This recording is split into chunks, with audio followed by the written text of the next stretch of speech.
Ladies and gentlemen, boys and girls, and dreamers of all ages, welcome to the Disney Countdown Show. Remain seated, please. Permanecer sentados, por favor.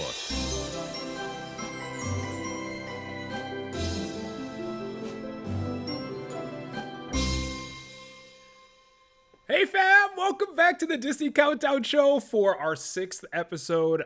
I feel like I ask you this every single time that I start the show. Where is time going? How are we already on episode 6? Could not tell you. I cannot believe that we are already halfway through July. Hello? Girl, summer is halfway gone. That's... No. No, just no. Which also, yes, in a way, because I love the fall and I love Halloween and spooky season and then getting into the holidays. But also, slow down. Slow down. Please. Time, world, universe. It's crazy. It's crazy. But we're here and also very excited for this fantastic second 1 through 5 episode for our Disney Duets. I'm so looking forward to it. Excited to hear yours. And I'm very curious to see if, kind of like last episode, if we are going to have anything that lines up for this 1 through 5 or any other potential hot takes. Me too. And also... Hello. Hi. Girl, we've got some guests today. Yes, we do. We got some really exciting guests. Who do we have joining us today on the Disney Countdown Show? And I think it's the perfect guests, plural, to have on this show for this episode. Y'all, in just a little bit, we are going to be welcoming in Luke and Paul, aka TWiNSAUCE. If you follow them on the socials, you know that they are so amazing. They have incredible dances that they do. They have incredible vlogs. They're just awesome. Awesome guys, and yes, they are twins. And thought it'd be really fun to have them on for Disney Duets. So we get to hear their lists and talk to them a little bit more about themselves. But it's going to be great. They bring such a great energy to everything they do, but cannot wait to have them on Disney Countdown Show. I adore them. Fun. Me too. We were recently at an event in Disney, very, very recently for the Muppets and then for Sword Across America and whatnot. Yep. When I tell you, they record non-stop. Yeah. Not only things for the event and things covering all things that were happening at Disney at that time, but in one day, I saw them in passing 4 different times doing collaborations with 4 separate groups of people. Yeah. They are not only some of the most wonderful human beings that I have met on this journey, but their work ethic, let alone in the 100-degree Florida heat, is unreal. Right? It's unbelievable. They're incredible. They work so hard. They pump out so much content. And again, cannot wait to welcome them into the studio and hear their top 5 Disney duets. But before we get into all that, thank you all so much for being here. We are very, very excited to be here for season 8 and to be getting to these amazing countdowns. But if you haven't already, you've probably seen that we have been posting quite a bit on the socials. If you don't follow us there, go ahead and give us a little follow. You can, of course, subscribe to the show, but also we are at Disney Countdown Show on Instagram, TikTok, and Threads, and you can see our beautiful faces, as we are recording. We do post our full episodes on YouTube. That's youtube.com/Countdown Network, and you probably follow us already on the personals, but just in case, I am at the Magical Millennial _ on all the things, and it is Jarendell on TikTok. I think it's Jarendell Official on Instagram. Is that right? Correct. Jarendell _official, and we of course post every single day there. So appreciate you. Sometimes twice a day. And so sometimes twice, sometimes three. It's we do like to get our content up quite a bit, as you know. Oh my goodness. Yeah. But then also, one of my favorite things that has been about the socials is getting to see all of the love and all of the enthusiasm and excitement from all of our friends that comment and rate. So please make sure, when you're watching on any platform, whether that is Spotify, Apple, YouTube, please leave us comments. Please rate everything that you see, that you hear, because not only do we get to see it, every now and then we get to do some shout outs. We get to pick some of our viewers and we get to shout you out on the show. So please make sure, whether that's direct message, rating, commenting, please leave us your comments. Please leave us some ratings wherever it is that you watch the podcast. And speaking of, we're going to get into a couple of our messages from a few of our followers and a few of our friends. And at first, Megan, we have an email from our friend Alex. We got an email. I love emails. We got an email. It's DisneyCountdownShow@gmail.com if you want to do a good old-fashioned email. Yep. We are throwing it back. Let's go. Alex says, hello, Megan and Jeremy. I am not going to lie. I feel like I completely manifested Jeremy becoming the new co-host. Alex, you did it! No way. Oh my God. Years before they ever collaborated, I was literally tagging Megan and Jeremy in each other's comment sections, knowing their personalities, mutual love for Disney, and shared history as former tennis pros. I just knew they'd end up besties. Oh my God. I do want to say that I absolutely love and miss Danielle, but Jeremy is fantastic. Thank you, Alex. Oh my gosh. His energy and love for the parks is so infectious. Megan is as magical as always, and their chemistry just pops. Now that I'm done glazing, a term that I am now recently getting accustomed to, I 100% agree with Jeremy that Tron, you better, Alex. Tron is one of the best rides at Magic Kingdom, and it is not too short. I love you, Alex. It fits the story perfectly, and it's just pure fun. I also completely agree that the cold brew black calf is is overrated. Stay magical, biscuits. Alex, I thought we were getting to know each other and to like vibe, but I guess not. Everyone is entitled to their opinion, even if it's the wrong opinion. I'm just kidding. There's no such thing as a wrong opinion, but that's okay. Alex, you and Jeremy are gonna be BFFs. We are with already those BFFs. takes. We're the same person. The Alex, same thank person. you so much. Oh, I love that. Thank Thank you so much, Alex. And yes, I think you have a magical power because look at us now. You did manifest that. We're doing it. Thank you so much. We also have a wonderful Spotify review. And y'all, we have actually gotten an influx of reviews, and we so appreciate you doing so on DMs, email, and on the platforms themselves. Really appreciate it. We will get to it if we haven't already, so just hold on. We got a few more here. We have a Spotify review from Lisa E109, and Lisa says, "Hi Megan and Jeremy, my two favorite creators now together in one place. It's like Disney Christmas without the crowds. Thanks so much for making such a fab show. I follow you guys from Australia and try to get to the world, quote unquote, once every couple of years. Next trip is due March 27th. Hoping to see you guys in the park." Hey, listen, Lisa, March is a fantastic time to visit the world.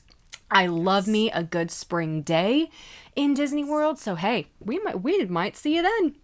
But thank you for listening all the way over in Australia. Yeah. Thank you. We have another friend from another Spotify review. We've got Sam Piper. Woo. And Sam says, you need to listen to the soundtrack to Unfortunate. Yes, I've been hearing about this. It's a NSFW. Not Safe for Work musical? Oh, okay. That was in London last year. That is backstory of Ursula, and it's amazing because on the last episode we were talking about how we need to know the origin story. Yes, is Ursula really the villain? Is that that's the question of it all? Yeah. So listen, I have to see this. Okay, Jeremy, we might need a listening party. Sam, thank you. Listen, deep dive coming up. Oh my goodness, maybe on the Discord even. Hello. Sam did warn us that this is not safe for work, so for the children, let's not listen to this one. This is for the adults only. But I am hearing that this is going to be a deep dive into Ursula, and I am all for it. Yes. Here Can for I be honest, What's really up? Quickly. What's up? Dem you said it, I had no idea what NSFW meant. Listen, there are some acronyms and texting verbiage that are in my crosswords that I do every day, and I'm like, who uses that? Who has ever used that? Not Safe for Work is one that I am familiar with, but Jeremy, listen, there are some that I am not as well, so I understand. It is okay. Yeah, I thought that it was like a New York City musical festival. Right? Yep.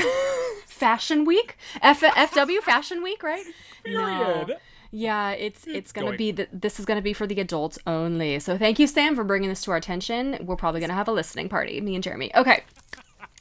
This next one is a DM from our wonderful Patreon member, Jamil. And Jamil says, "Hi, Megan and Jeremy. You do a great job with your chemistry on the podcast, and I'm enjoying the new episodes. My ideas for countdowns are, number 1, top 10 milestone celebrations at the Disney parks since Disneyland's 70th birthday is coming to an end very soon. Love. Another idea is top 10 limited time or special events at Disney parks." You know what? This one might happen at some point this season. We've been wanting to do that for a while. I know that one's been on the list, so thank you. And then the next one is top 10 opening day celebrations of the attractions and the lands at Disney parks in recent years. Ooh, we could do that. Yeah. Same. Or the opening day of like a revamped attraction, which has happened quite a bit. Okay. And that's all I can think of. Keep up the good work on the podcast. Thank you, Jamil. All right. Jamil, I'm here, especially for like the limited time special events. Right? Yeah, we gotta do Right. that. Well, that also just means that we have a few more to get to, Uh-huh. which I'm not upset about that. For sure. Okay. Thank you. Okay. And then we have an Instagram DM from Madison, and Madison says, "Hi, Megan and Jeremy. First, I absolutely love the Countdown show. I've been binging since season 2 after I joined the Patreon and listening as a new episode release on Patreon. Thank you so much, Madison." Thank you, Madison. Second, I am thinking of planning an early birthday trip in January to Walt Disney World. It would be a quick weekend trip. My last semester of grad school starts. I'm curious what the weather would be like in January and what I could overall expect in the parks. I'd be doing a park hopper for 2 days and staying on property. Any advice or info would be great. If you're able to answer on the podcast, that would be amazing. We would be happy to Absolutely. answer. You know, the first thing that I'll say, Meg, is I don't even know how many for the last however many years now. I've been to Walt Disney World every single January. And I think it's interesting because I don't think people think, oh, Florida, hot, warm, like humid. Girl, January is a gag because you get the full spectrum of chaos. So like we're talking like last January, I feel like there were some mornings I went to the park and no exaggeration, it was like 45 degrees. 45 degrees. Jeremy, so cold. I think it was this year when that freeze over came to the Northeast.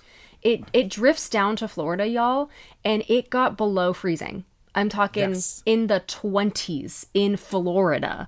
So, and that was in January. Sometimes it goes into early February, but I have been to Walt Disney World in January. It was only one time, and I had never been that cold in a southern state in my life. So I would... You got to check the weather, check the app, trust what it says, because if it says it's going to dip into the 40s, you better believe it's going to be cold. And it's like they'll have a wind chill as well because it's windy in Orlando. So be prepared for that, for the weather. And but overall, January, aside from the marathon weekend, the crowds are actually pretty good. Like a 2-day park hopper, is going to be fine. I might recommend adding on the lightning lanes for Magic or Hollywood, but like for Epcot and Animal, you should be fine without it. Yeah.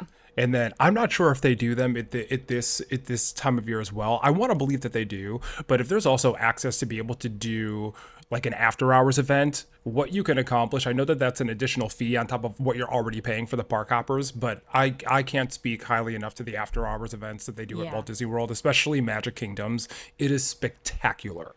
Yeah. And you can do so much in a short amount of time in a much less chaotic way. I cannot recommend doing the after hours events anymore because they're wonderful and I think for sure worth the price. Yeah.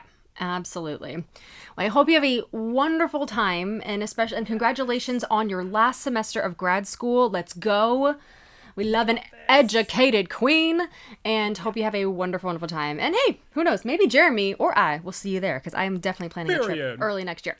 But thank you so much again for the reviews and the ratings. We do appreciate it. We also want to shout out our Patreon fam and our wonderful fam hanging out with us in the chat as we're recording live. Thank you guys so much for being here. We also have some new members to welcome. We have Jeff, Jessica, Dallin, Whitney, Melissa, Charlotte, and Kristen.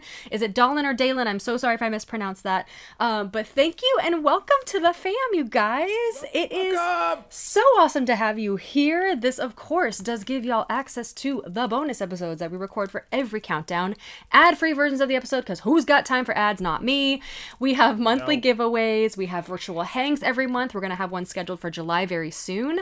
And, of course, this does also give you a little bit of a discount on your live show tickets, which we do want to hit on here because, y'all, we are less than a month away from both D23 and our fabulous live show that we are having to kick off the weekend. And it's going to be so much fun. I cannot wait. We are 80% sold out of this show. So if you're wanting to go, I would jump on it now because I have a feeling in that last week or so before the show, the tickets might be sold out. So if you want to join us, we're so happy to have you. We also just added, if you're not going to be there, or if you're coming to D23, let's say later in the weekend and you're going to miss it, we do now have a live stream option, and that link has been added on Eventbrite as well as in our link tree. And we're going to, of course, put the link in our episode notes. So if you want to join the live stream and see what's going on and see the live show, see Emily and John, who we have as our special guest joining us. That's the voice of Andy from Toy Story and Bonnie, the original Bonnie from Toy Story as well. I love them so much. I've been fortunate to hang out with them in the parks, and it's just going to be a great time chatting with them. And of course, getting to see you guys. But yes, if you want to join the live stream, that is going to be an option, which again, just added the link in our Eventbrite if you feel like jumping right in and seeing us there. But yes, we also have a link to our Patreon in the episode notes. And if you're like, it sounds great. And I've been hearing that they say this every single dang episode. And I'm like, it sounds good, but I'm not ready to jump in just yet. Listen, totally fine. Totally get it. We do have that free option, the free tier, which gives you the notifications as to what's going on. And also the free channel in our Discord to give you some more Disney magic in your life. Yeah. So we love our Patreon fam. Cannot wait to see you all in August. And maybe, because Jeremy is back on the West Coast, so maybe we'll have another in-person hang. We'll let y'all know. But Jeremy, you're here, and you guys, happy belated birthday to Jeremy. It was just a few days ago. How was your birthday? Thank you. It was wonderful. We got to do something that I haven't done in a really long time for a myriad of reasons. And one thing I have to say is that I really just, at some point in life, you realize the shift of just how fast life is going, and to really allow yourself to be present for major moments with the people that you love and care for the most. Yep. And I got to do that. I was with my family. We have had, since I was a really young kid, we have a lake house in Michigan. Oh, and my gosh. We all just got to be there, and they have, we just got my brother, he's an amazing cook, and he made us some fabulous meals, and we went to one of my favorite restaurants on the planet, and we just got to spend time together, play lots of card games, laughed a lot, and just, to get to be together with them, it was so special, let alone to take in 40. This was a big birthday, you guys. Yes. The big 40, meaning 21. Listen, it was amazing. That's amazing. Awesome. I am so glad. And that sounds wonderful and just a great overall birthday weekend. It's always wonderful to spend it with family. So I'm glad you got to do that. Thank you. Yeah. And now we're back on the West Coast in my favorite place on the planet. Yeah. And now we get to do this. We get to go to the parks. And I'm so excited. And one thing I do also have to say is just I just have to comment on really quickly back to the Patreon family, just the growth of what has happened and how many new friends have joined and have come on this journey with us to celebrate all things Disney and magic and fun and laughs and gags. And that has also been a tremendous gift. So thank you for that. And thank you for being here. And thank you, Megan, for making this possible. It's a dream. So, I'm so happy to say that too. That. Oh gosh, yeah. I'm all verklempt. I love it. Well, happy belated birthday. And of course, Jeremy, you're here on the West Coast. You know the birthday celebrations do not stop. It's your birthday month. So we're gonna have some fun in the parks the next couple of weeks. It's gonna be great. I'm so excited. Oh, I love it. Okay, so you're here. We have. Well, what about you, girl? Oh, what yes, what you got going on? What you been up to? Oh my gosh. Well, Hello. let's see. I know. Oh man, I wish I was a little bit more excited. I always tell my friends that I'm so boring right now because I just have like nothing really planned in the next couple months except for D23, which is fine. Like I've been enjoying being at home and trying to get stuff done here and being with the dogs and seeing family and everything. So that's been great. But I was over talking to my pin people now. I did go to technically my second Kraken event, which is a pin trading event that is hosted at a nearby Anaheim hotel, usually on a Saturday for like half a day. And all these pin people come out and they bring their massive binders and their massive pin displays and they pin trade like nobody's business. And it's this big, convention room and even a little bit outside in the hallway where there's just pins galore. So I went over there to experience it and see it all, and also, yes, try to trade for and find pins that I needed for my mystery sets, as well as just, wear pins. I'm still getting into the trading world a little bit. I love my mystery pins and everything, but I'm learning about the big trades, what do they call it? Oh my gosh, when they find a rare pin, they're not the Holy Grail. I guess Grail pins-ish is what they call them.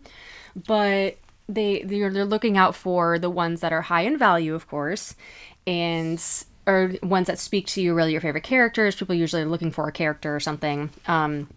So I always look for Emperor's New Groove pins, Dumbo. I do have a collection of Dumbo pins. Space Mountain is another one. And so I was able to finish. Maybe I'll tell the podcast. I was just going to ask. Yeah, so I was saving it for next Mystery Pin Monday, which actually is today now that this episode is released, but I actually was able to not only finish my Hunchback of Notre Dame set, my, what else did I do? Oh, I traded with Blake. Blake opened 2 Super Chasers in Walt Disney World and was like, no, I have your Super Chaser, don't buy it off of the eBay hat or whatnot. box? Yes. No, he opened 2. And so so he got one for himself and he was so gracious to get one for me, and I also had a pin that he needed too. So that was in my last Mystery Pin Monday. We traded and it was great, it was wonderful. But when I was at this event, I also was able to finish my Disneyland Key pin set. And I have a lot of people, I need to like post on my stories that like, yeah, I like, I'm like, y'all, I actually don't have these pins that you saw in the video anymore. I did trade, I did finish it. So I'm sorry, I actually am not trading, but so that one's done. I can't believe we were able to finish it. Awesome. Is really cool, really cool. So that one's done. And that's the second round, y'all. The first round is the matte one. I finished the gold glittery one. And then, surprisingly, I was also able to finish the Disney Princess Legends set, which is from the Studio Store or Imagineering Campus. I can't remember which one it is. But it's the one with their handprints and their signatures on the plaques. Yeah, I finished that one too. Somehow. Oh. I know. I only had 3 to begin with.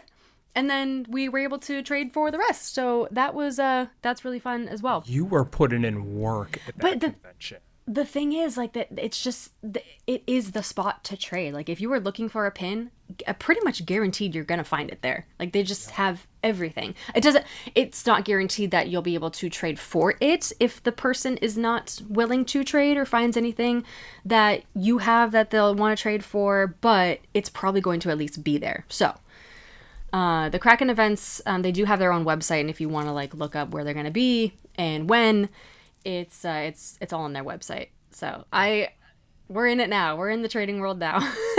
I want to be a looky-loo next time and like kind of like shadow. I don't know. Like I can't get into pins because I already have too many Disney things that I collect. And I get it. I can't do it, but I want to do it. I just get the pins that I know that I really want or sets that I really want, etc. Yeah. But like I have this fear of going to like a trading event or trading in general of like somebody like looking at my pins or looking at my book and just kind of looking at me and being like, sorry, nothing here that I really want. It's okay. Well, all right. That is something that happens all the time. You do kind of have to face and just not be afraid of that rejection. It's like, okay, that's totally fine. I'll keep moving on, because that's how it works, right? It's a trade. It's a two-way street. This is not like, oh, I want that pin. Like, take one of these. No, that's not how it works. That's how the pin boards at Disneyland work, because the cast members don't have a choice but to trade you their pins. But not for the one-on-one, person-to-person trading. So you do have to face or like be prepared to face a little bit of rejection. But it's not rejection, it's redirection, as we said before, right? Period. Yeah. Okay. Yep.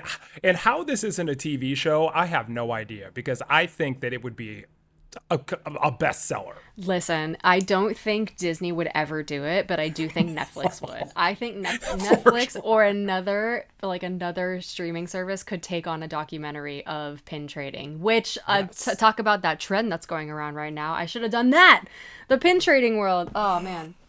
Do it again. Do it again. I'll do it again. Your documentary on it. Girl, do it again. Me preparing for the pin trading Netflix documentary. Girl, it's a whole world, you y'all. just wrote it. And then you have you have all your pin boards. That's your backdrop. Girl, if that doesn't go viral. Or I'll just hold all the boards that I have because it's getting out of control. Be like, yeah.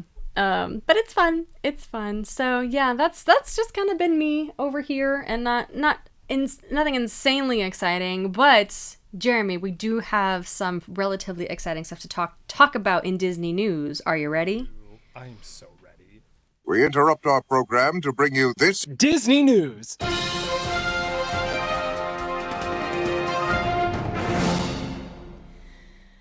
We're going to talk about it. Girl, we're going to talk about it because my views have relatively, for the most part, changed. So we're going to talk about live action Moana. It is now the second weekend that this movie has been out in theaters as this episode is airing, and unfortunately, the live action Moana did not have a strong opening weekend. It performed relatively close to Snow White, and it could stand to lose over $100 million if... And hey, listen, this could have changed last weekend. We are recording this episode before the second weekend, so it could change because the audience response has been actually really positive. Critics panned it. They do not like it, which, whatever. Okay, we sometimes listen to critics, sometimes we don't. And for the most part, I don't listen to critics. I just like to form my own opinion. I fully agree, understand, and support the importance of this film for the Polynesian people. And I have been seeing so much positive, emotional, and just really impactful responses of people watching this film and just losing it. Like, they're so emotional about it. They're loving the representation of the culture on the big screen. And I love that so much. It gives me chills. It gives me chills. And the casting, I think, was great. There are a lot of people that have opinion on The Rock. And listen, I get it. I understand.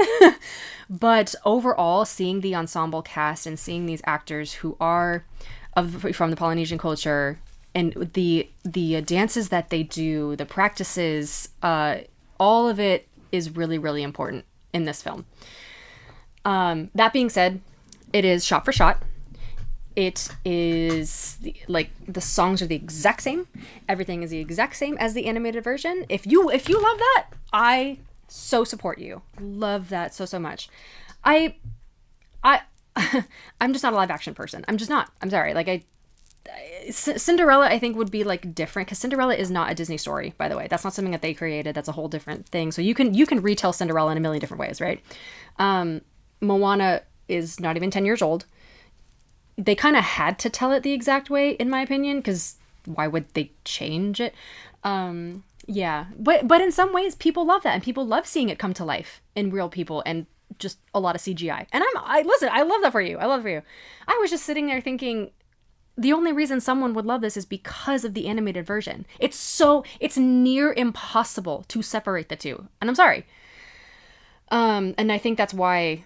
Because critics do not believe that this movie could stand on its own if the animated version didn't come out less than 10 years ago. So that's why I think it's been panned by them. Which is what's actually kind of crazy. Yeah. To see and to hear. And it's just kind of I guess furthermore, I would love to get into the discussion of just kind of what were you expecting? I have not done Sure. the deep dig into just, everything that has been said, but what is it where you expect, where was the expectation bar? Right. And just there's a lot of stuff around it. Yeah. A lot of things to be said. There's so much. And, Yeah. you know, I love that, you know, you went into it at least with a fresh set and you are not I allowing tried to necessarily go- what has been said. You have Yeah. to. I try to go in with You open have mind. to. Yeah. But to say that it wouldn't stand alone without the original, that's wild. That's I really just- wild. Because Ali'i is just, I think she is incredible. I think her voice is Yes. incredible. She was the perfect Moana in the Yes. animated version. Catherine had some big shoes to fill. I think she did a great Huge. job. Her voice is great. She's a beautiful singer. Spectacular. And I think her chemistry with The Rock actually, like, it worked from person to person. I think it was great. It fell flat in certain parts, like in the beginning a little bit. Her connection with the ocean didn't connect for me. I didn't feel that I don't even know what to call it. Just didn't feel that strong connection.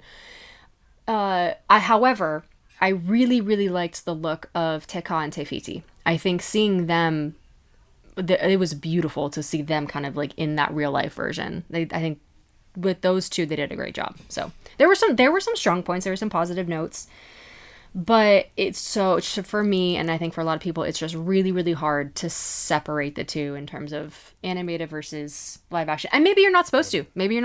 This is like, Right. it's just a shot for shot remake. So It's on my list, so I like to let things breathe a little bit. That's on my list of things to do for this week. oh, you haven't seen it, Jeremy. I'm sorry. No. Don't be sorry at all. Don't be sorry. Okay. I love hearing the feedback because Okay. you know, but you know, I guess this ties into like this bigger overarching question, which, you know, we'll discuss at some point, I'm sure, is, you know, what's going on with Disney live actions? What's going on? I know. And I don't know if they were like thinking this was going to be a shoo-in in terms of money and revenue. I think they were because Lilo and Stitch did so well, right?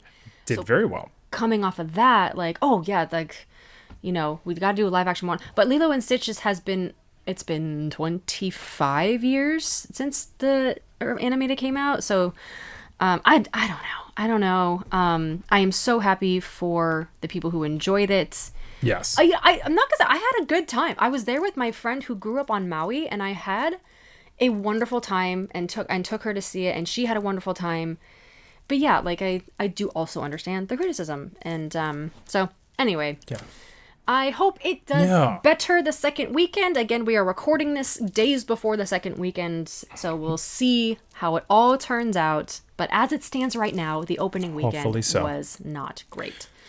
Not good. And in other sad news, this Very was sad so news. sad. I know. Disney legend Don Iwerks Yes. has passed away. And we love the Iwerks company and everything that they do. Yes. And the Iwerks, the legends. I mean, Iwerks basically created Mickey Mouse, you guys. So this is He's the son. He's the son. This is like a just amazing, incredible family and legacy.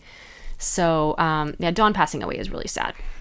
It's very, very tough. He was 96 years old, so that is a dang good life, if you ask me. Thank you, Don, for everything you have done for the Walt Disney Company, for making all the magic that you have done. And I know that all the Iwerks family and the Iwerks Company is going to continue your legacy. So R.I.P. to Don. Thank you, Don. We also have some news in the Disney Plus front. Disney Plus has added a new free tier. I actually did not see this, Jeremy. Hang on one second. I didn't figure out either. what this is. This is news to me. Hold on. We love a free moment. Okay, so Oh dear. we love a free moment. I mean, hey, Disney Countdown Show has a free tier in their Patreon. They discuss pulling the paywall for some content. Okay, so I mean, listen, I pay for this bundle, you guys, and it is like, and they just increased the price on that, which is fine. But I love having my Hulu, ESPN, and live TV, so that's kind of nice. But what is okay?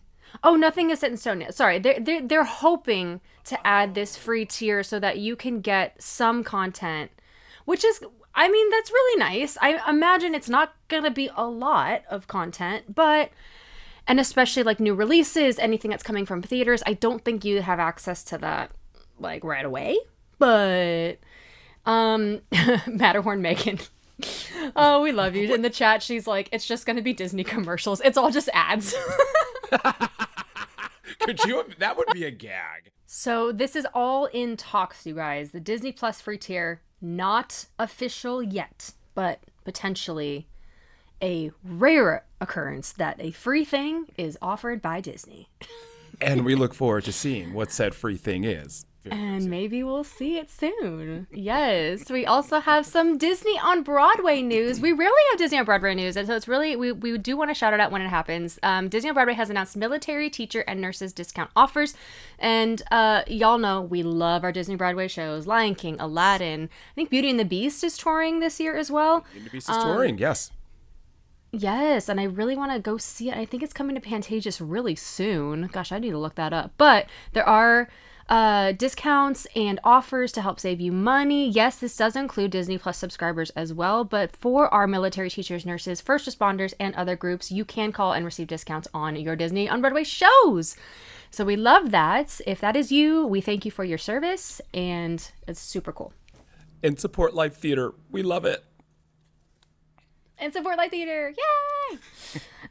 We also have some Disney Parks news. Number one, I'll say Haunted Mansion has officially been added as a wedding venue. I feel like this was a special request, like really special request, and you had to be lucky for this to be like your wedding venue, or at least like a spot to take pictures at, because I know someone did this. I've seen beautiful wedding photos from Haunted Mansion. Jeremy, I don't know if you've seen those online.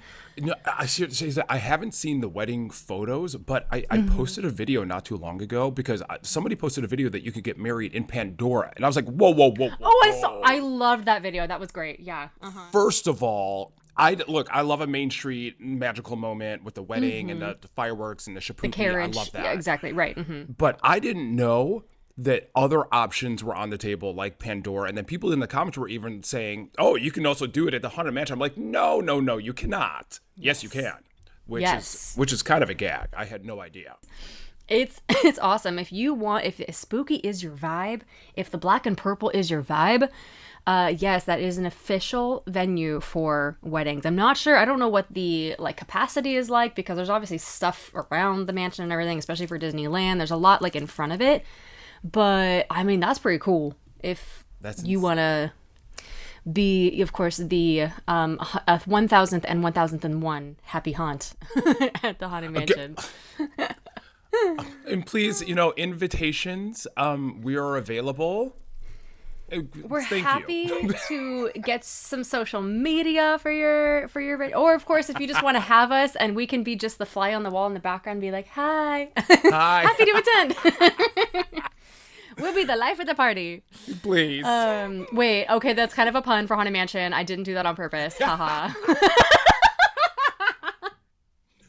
Hey, that one was for producer Danny. You're welcome.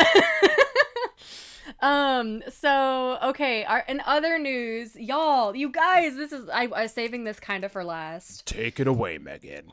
Disney Parks and Disneyland have dropped the teaser, and I'm pretty sure we know who it is. They dropped the teaser for one of the new villains at Oogie Boogie Bash this year, and it's 3 potion bottles with the pink potions inside. There's a feather that comes down in front of the potions, and there's purple smoke. I think Yzma is coming to Oogie Boogie Bash this year. That technically has not been confirmed, but it's Yzma. It's Yzma. It's the poison bottle, and they put potions in the. Who else could it be, right? No, so, it's her. And it's really exciting, you guys, because when they do these teasers, these villains are typically, and actually I think it's 100% of the time, they're face characters and they talk to you. And so I think we're gonna get a face character, Yzma, and I literally have chills as I'm saying that out loud. I will be the first in line on night 1. Yes. And I want to dress up as an Emperor's New Groove thing. It might be something a little more niche, like a squirrel, or what was it? An acorn, a squirrel scout, a Kronk squirrel scout. So it might be that, but we'll see. It could be straight up Cusco in his Emperor's gear.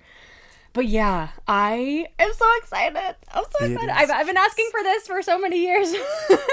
And I've already been asking you for like however many weeks. I'm like, Megan, do you know what you're doing for your costume yet? Like, hello, what are you doing? Now you know. Now we know. I mean, at least for night one. Yeah. but like, where do you think they're going to put her? How long is the line going to be? Like, what, where? So I have a feeling she is going to be replacing Judge Doom, which is kind of a bummer because I really did like Judge Doom. He was very entertaining and very witty and spooky. One of the worst villains out there for sure. But I think she is replacing him, and she's either going to go in the back of Hollywood Boulevard, where he was last year, or where he was the year before that by Soren. Yes. And I think it is going to ignite the fandom, and I just cannot wait to see the costumes and the cosplays. I'm so excited. Yes. There's been great ones already in previous years. I've seen such good Kronks and Yzmas and Cuscos, so I can't wait to see, like, even, maybe tenfold when she comes in. Oh, it's gonna be so good, y'all. You did it, Megan. I screamed. You did it. The scream I half scrumped, and the way I dropped everything to like react, and like I posted a video about it, and I'm so excited. So, and like in the back of my mind, I'm like, what if it's not Yzma? And what if this was a really bad teaser? Could you imagine? But it is. Like it is. It's fine. Could you imagine? If it was like, oh, gotcha, it's panic, pain, what? Or no, like, stop. Like it's Madame Mim or something. I'm like, no. We already have her. It's the feather. That's what gets me. Like, there's a lot of potions out there. Ursula has potions, right? But they're not purple, or pink, like Yzma's are. It's the feather. She wears a boa, and no other character has that on. In my opinion, like, no, I don't remember. Unless there's a bird villain I'm not aware of, but it's the boa that's confirming it for me, solidifying it. Yeah. I'm so excited. And okay, our last piece of Disney Parks news, you guys, you probably have seen this. We have an opening date for the animation building in Hollywood Studios. Whoop whoop! Jeremy, did you see this? I did. I literally just saw it today. Okay. And I was like very excited.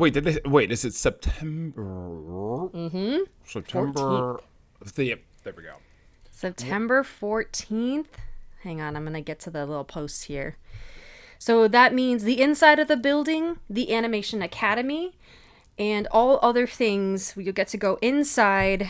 And I love the post that they did for it because it was from the special for the D100. So just announced the magic of Disney animation opens September 14th. Hooray! What aspect of it do you think that you are the most excited about? Ooh. Oh, I'm an Animation Academy girly. I do want to go see, even though it's going to be different than our classes. I'm going to go see it for sure because Olaf is going to help teach it, and I hope he's working when I go and see it. But I definitely do want to go. I know, right? I definitely want to go draw. I don't really know Jeremy, what else kind of is in there? Do you know? So, I think the thing that I'm the most excited about is going to be the Alice in Wonderland experience. It's kind of, I want to say it's like a park, kind of a play area inspired by like the OG Mary Blair. I think it's going to be really beautiful. It has interactive features. I think that is what I am the most looking forward to. For sure. Yeah, I think it's going to be gorgeously done and really, really pretty. And really nice for all the Alice fans out there because really there's not, at Disney World, there's not a ton of Alice. Like it's just the Mad Tea Party. That's about it. That's it, right? Like at least we have Alice in Wonderland. Yes. Disneyland Paris has a whole maze and a castle, which is super cool. So that's great. Okay, yay, more Alice. I'm very excited. Very excited. Same here. And just for studios to have more. I don't always forget. That's like, why was I going to say that? I don't. My goodness, I forget a lot of things, but not this. Studios is such a small park. And so to have, even though there are a lot of shows, there are attractions and whatnot, so to have something else that is not only inside and air conditioning, but is going to have a lot of moving factors to give people more things to do and engage with people. Studios needs it so badly. So it really did. I'm so excited. I 100% agree. As much as I love Star Wars and I love Launch Bay, there just wasn't enough in there. No. And I know it's because they were focusing on Galaxy's Edge and all that, but there wasn't enough in there to really keep the crowds kind of dispersed a little bit more. This, without being a ride, is a great way for people to, yes, go get that AC and the entertainment, interactive stuff that that park definitely needed. So 100% agree. Wait, but Jeremy, I think I hear someone actually at the studio door. And I think it's our special guest for this episode. Oh, wait, we gotta let him in. Oh my gosh, it's Luke and Paul, aka TWiNSAUCE! Hi, friends! Hey, Welcome everybody. in! Megan and Jeremy, it's so good to see you. I can't believe you guys so are good recording to right see now. you. That's Right crazy. now. What a coinky Right now. I know. Come on. What a time to be alive. How y'all doing? Timing. Oh, we are busy and a little tired, but that's just kind of the way we live. But we're living our best lives, living our magical dreams, and that You is guys, we couldn't ask for anything better. Absolutely. Y'all are everywhere, all at once, and it's amazing what you do. So y'all, TWiNSAUCE, they have the most wonderful dance videos on top of being just beautiful, magical souls, and with the most energy. I don't know where it comes from. Well, actually, we were just talking about the amount of coffee that they both consume, and it is a good amount. But I just admire first of all, your personalities, the stuff that you do. Your dancing is incredible. And like I said, you guys are, yes, everywhere all at once. And I hear that you have some travel coming up as well, and that you won't be back home for a hot second. So thank you so much for taking the time to join us today. We do appreciate it, and we know how busy you are. We're so glad to be here. This is such a bucket list item to check off. I mean, for us, this has been a huge deal. We've been patrons for a while, so this is very exciting. Oh my goodness! And so we've been following. It's been a fun journey to watch the show and watch it grow and how it's gone. So this is a huge honor. Thank you so much for having us. Thank you. Well, what a coincidence. You're one of our bucket list guests. So we are so thrilled that you could join us for our Disney Duets episode, our Disney Duets countdown, which we will get to in just a moment. But Jeremy, of course, we want to know more about you guys first before we jump into that. So I know y'all do the most amazing videos, and you do dive into the Disney side, which we love, love, love. Where did your love for Disney start? I feel like that's always a question we want to know. Okay, so ours actually started quite late. We had not been to a Disney park prior to our graduating college. 23rd birthday. We were 22. We just finished. No, I was 23. I just finished my master's. 23. You just finished your master's, and we went to VidCon. And on the last day of VidCon, they do like a discounted Disney ticket. And at the time, it's like $10 off. It wasn't like a discount. You guys, hey, let's be so for We real. love a bargain. $10. We love a bargain. A steal. But our older brothers had gone as part of another trip at another time to Disneyland and were not impressed. They were really the thrill seekers. They were not really theater people. Theater kids. But they told us that it was kind of lame. They were like, it's kind of lame. And so obviously, I know. Can you you imagine? I think now they would disagree. now look at us now. Now they have families, and so I feel like they would disagree, and they would be like, "This is so bad." Oh yeah. But at the time, it was like whatever. So we almost didn't go because of that review. And a friend that was on the trip with us, she was like, "No, let's just go. Like it's a once in a lifetime thing. Just like it's already right discounted there. a little bit. You're there. Here. Let's go." Yeah. Mm-hmm. So we decided we'd do it. And our friend Matthew, who we met from the internet, had never met in person, but knew of, and he worked for Delta at the time. And he was like, well, you should go, and I'll just text you through it. And he's like, well, maybe I could fly because I have a standby. So he flew and surprised us. He told us he got stuck in Atlanta and couldn't get there, but he actually had already made it to LA and was already waiting out in the Esplanade. And then we all walked up and we were vlogging, and it was so special. And it's all documented on a daily vlog that happened way back years ago. Way back when. It's one of our most special vlogs because it is like our first day. I do remember he was.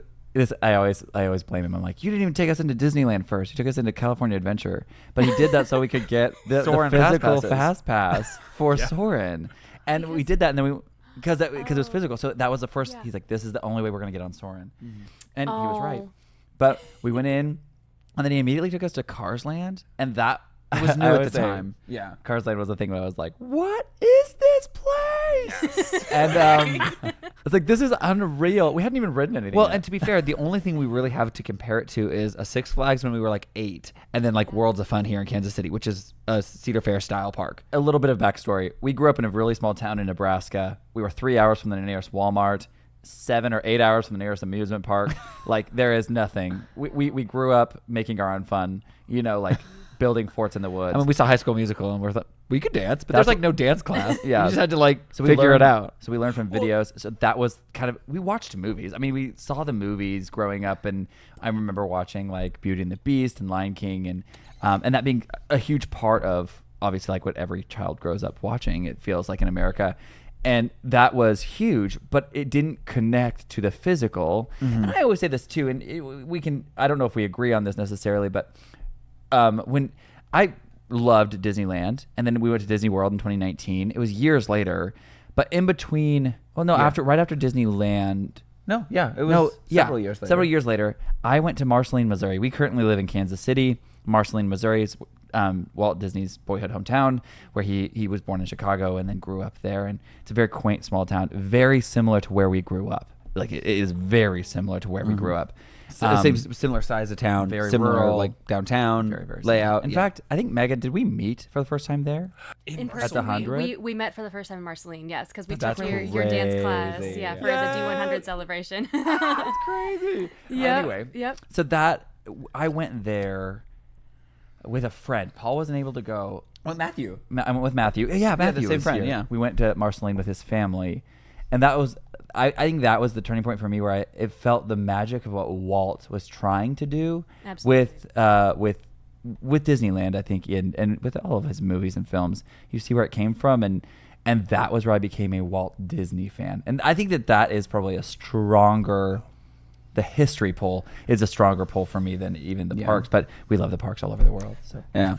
And you guys go without me. I didn't get to go to Marceline. yeah, but until we went. years We later. went. Yeah, 2020. 2020, March 1st. March 1st. 2020. We went. Right before the pandemic. Right before the we pandemic. went, and that's when I went for the first time. And then we got to stay in which is now, I can't believe we stayed there. We stayed in the old theater that Walt came back and did that movie premiere. There's apartments above it. And we got to stay as an Airbnb up there. Mold infested. But we did not. It did not. It did not. Now they're like, For they're sure. abandoned. Like, you can't. Abandoned, straight up abandoned. But like back then, we felt like kings. We were like, And it was this really is so cool. Yeah. History. I was like, Yeah. oh my god. I'll sacrifice a little mold for. Well, we some didn't even know. history. I think at the time, Like, there I'll was be no way- okay. Yeah. I'll be A okay. little cough, but that'll go away. I mean, to be honest, it did not feel dirty. It didn't feel anything. It felt great. The Airbnb was awesome. But Nice. later we found out they're like, yeah, that was probably that was like shouldn't have been in literally there. like And weeks before it was like abandoned. Like anyway, Oh, no. so that's the story. I think we started with movies, obviously, and then the parks Yes. was Disneyland was a huge part, but then really getting to go see where Walt came from, and then all the documentaries. I think during COVID, we watched through every Walt Disney animated feature, including wartime movies, including the ones you can't find. You had to go to the library. You had to go to the Get a library, to physical find, one. the vault ones, Yeah. and then we also because we just had nothing else to do. And We it was also really loved it. We do fun. love history. I can't believe I didn't like Yeah. it growing up, but now I'm like obsessed with I know, history. I love history, but also I think media history. But then we watched through all those and as many documentaries as we could find. And Disney Plus was just pumping out stuff in the Imagineering story. So all these things came together during our 20s. That was like, Yeah. this is amazing. And then we started traveling with social media. And we travel so much anyway. We love to travel. So then on top of travel, then you have the world parks. And so Yeah. right now we still haven't done Shanghai or Hong Kong, although I have been to Shanghai before. This would have been when I was like 18 years old. So didn't know anything about Disney parks back then. But yeah. I wish I would have gone. But now we need to do Shanghai and Hong Kong. Yeah. Nice. Oh. Go to Shanghai. Yes. That's I know. the ones I think Jeremy and I have to get to as well. Yes. The hard part is that I just keep going back to Japan because I love Japan. It's so good. Tokyo is so good. It's so good. But you guys, it's not even just the Tokyo Disney parks. I just love Japan. And then I'm I like, know, oh, I'm here. I'll just pop on Incredible over. Country. It's Yeah. an incredible country. Yeah.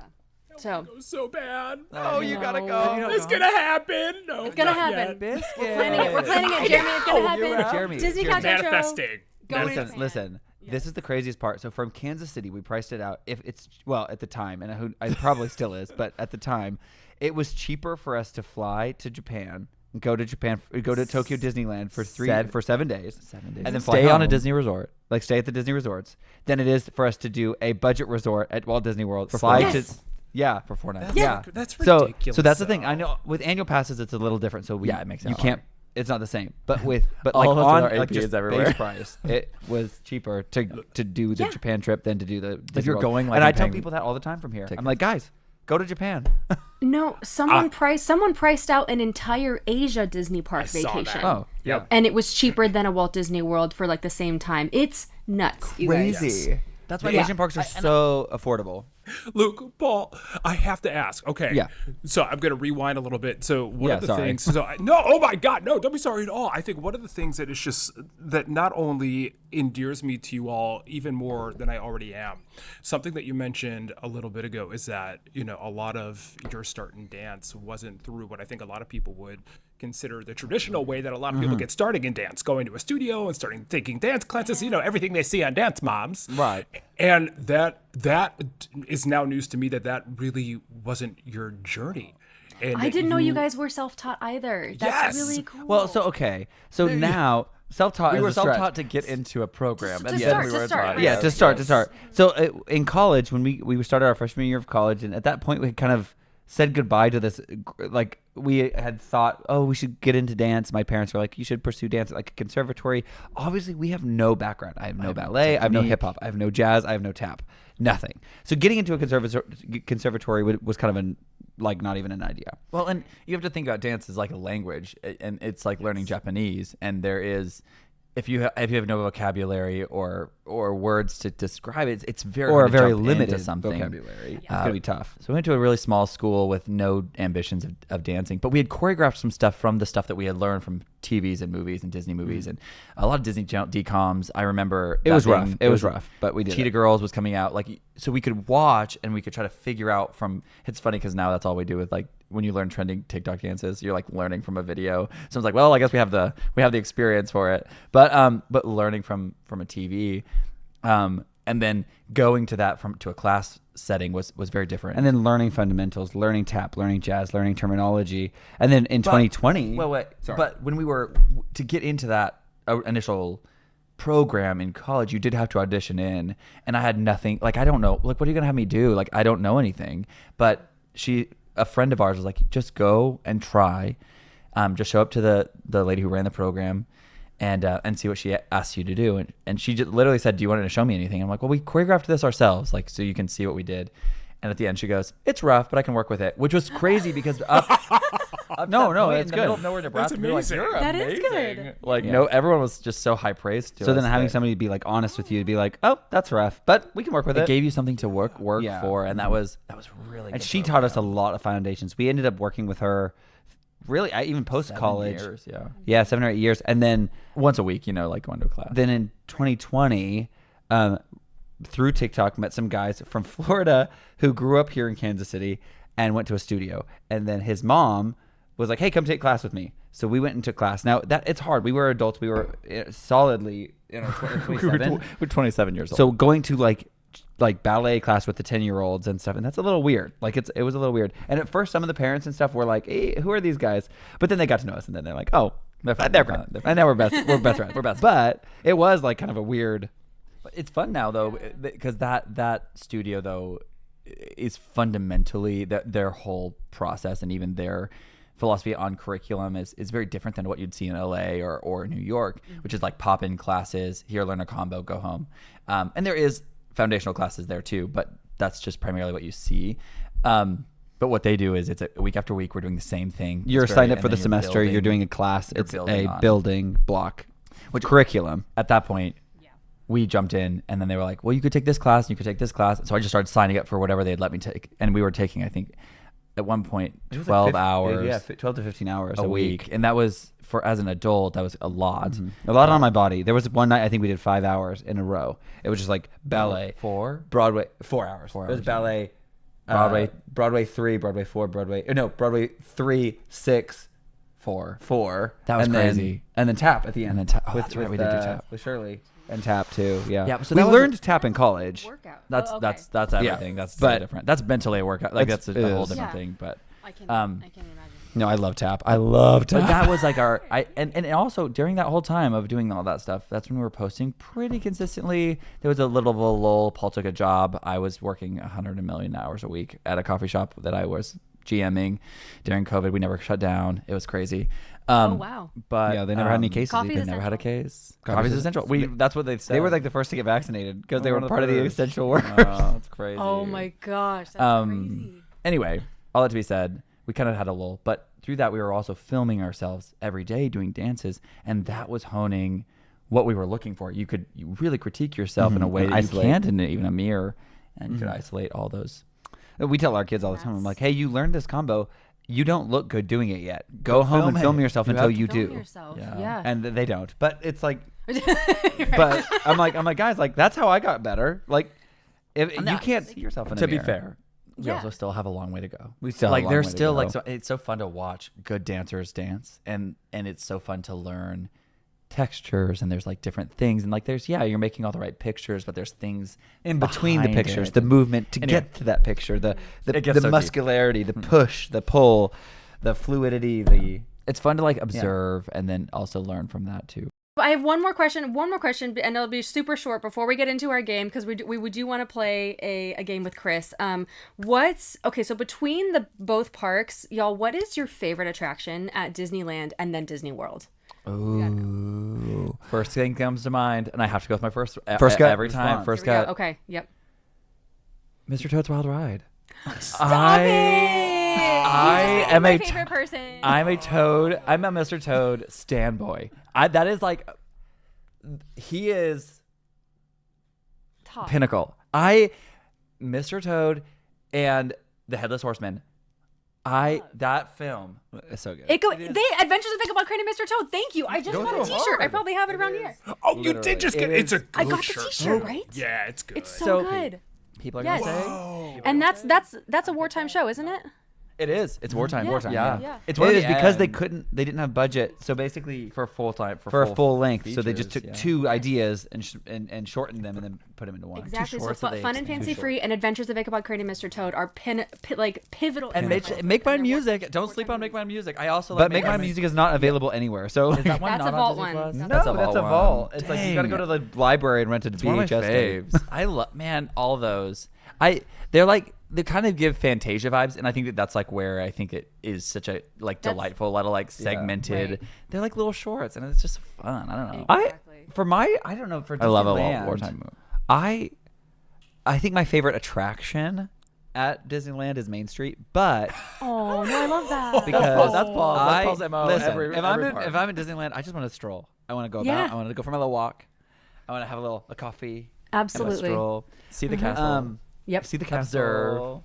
Our Walk little around. baby I honestly take some pictures of like Fantasyland. I love it when it's less busy, but it's still always busy.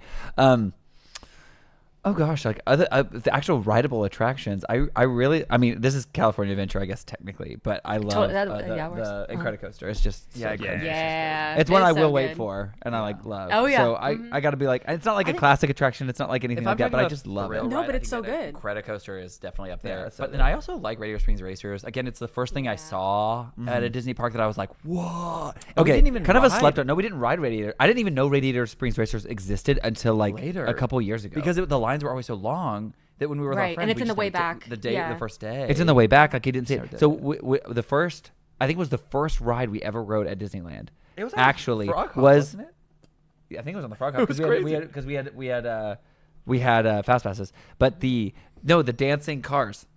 Yeah, That was one of the Luigi. first rides we Oh, did at Luigi. Disneyland. Luigi's. That was the first ride I ever rode at Disneyland, and it has a special place in my heart. Have I ridden it since that very first time? No, but I do. okay. It is special. It's It is- special. It is very special. Yeah. Okay, what about Disney World? Because I know y'all been over there a few times as well. Gosh, we have so many favorites over there, but I do love Guardians of the Galaxy is just I know, like Cosmic my Rewind is a favorite. hard It's one to peak. beat. It's peak. It's pig, but like Living as with far the as Land. living with the land. I And Living with the Land. I love Living with the Land. I want clowns. We do too. Can I tell you my favorite Disney attraction of all time in any park in the world that I've been to is Baymax's Happy Ride at Tokyo Disneyland, and it's because I don't even need to ride it. I don't even need to ride the ride. I just need to go stand next to the queue and do the dances with the kids. Yeah. Just do the dances. We did I don't that need for it. an hour and a half one time. My in-laws, Because- as we speak, are over there right now, and I'm so jealous. It's one of the one things I told them they have to go do is see the Baymax ride. Yeah. And if you just go sit across the way at the little cafe You over know there, what? watch. I have a bone to pick. Right? Our good watch. friend Bibbidi Bobbidi Beard, also known as Cole. He went, and him and Kaylee filmed themselves on the ride, and you know what they didn't do? The dance. What? I was like, wait, where's the dances, you guys? I said, I was waiting this also, whole video for you know to what go on this ride. you know what the worst thing ever to do on that ride is? kidding, I'm just Is kidding. get the fast No pass. tea, no tea. Don't get the fast pass. You Don't. got to stand No, in you that want to line wait around and the see it dances. all. Yeah. Yeah, watch. we took the fast pass because we did like a vacation package, and it was on the list of things you could do. So we just did it. But then my friend Mariah, who was with us, didn't even get to stand in line. We just like rushed. She didn't know the dance. She was like, I don't know anything. We were the front. We didn't even wait one cycle. I was like, Oh no, that was ugh. a big And so then we mistake. went across the Noob. street, and I said, Mariah, we have to just watch. We have to sit and watch. Watch for an hour. So we got a little macaroon, a little alien macaroon. Ate that while we watched the ride, and then Luca and I went over and did the dances. She stayed. She didn't. I think that this is like, I think attractions wise, we talk a lot about obviously Walt and our love for his like vision and how he like developed. I think one of the things I love about Mr. Toad, going back to my favorite, Your thing of favorite ride. Disneyland, is that is a opening day attraction, which I think is so special. So every time I hear rumors that it's going away, every time I'm there, No. I say I don't care. I'll wait in line. I don't care because if it ever goes away, I'm gonna be a heartbroken boy. It will never. And the line's I- always long. The line, it always has a decent line. It's people. It's literally the gem of Disneyland because it really is it's nowhere. It used to be in World, now it's not. But What a it is- travesty, really. and it's very sad. It shares a building with Alice in Wonderland, which keeps me going and thinking that they'll never get rid of it because those are two opening day attractions, and Right. you can't get rid of that building. You can't change that building because they need each other. So Yeah. And Alice in Wonderland always has a 50-minute wait, so you Right. just can't get rid of it. Well, and I wondered. I mean, my biggest fear about Mr. Toad would be that they would just retheme it, like just paint over. They better everything. not. They better not. They better not. I would pick it outside. I'll do whatever. No, you and me both. We would start the petition and start the mini Disneyland riot. picket lines. Absolutely, no, that Yeah. Oh, And they'd hate us. he is the strike would happen. quite literally. It is like I'll be like Luke and I have wanted to Paul do- says I like Main Street, and I say I like Main Street because it leads us to Mr. Toad. To Mr. Toad, straight away, right so- there.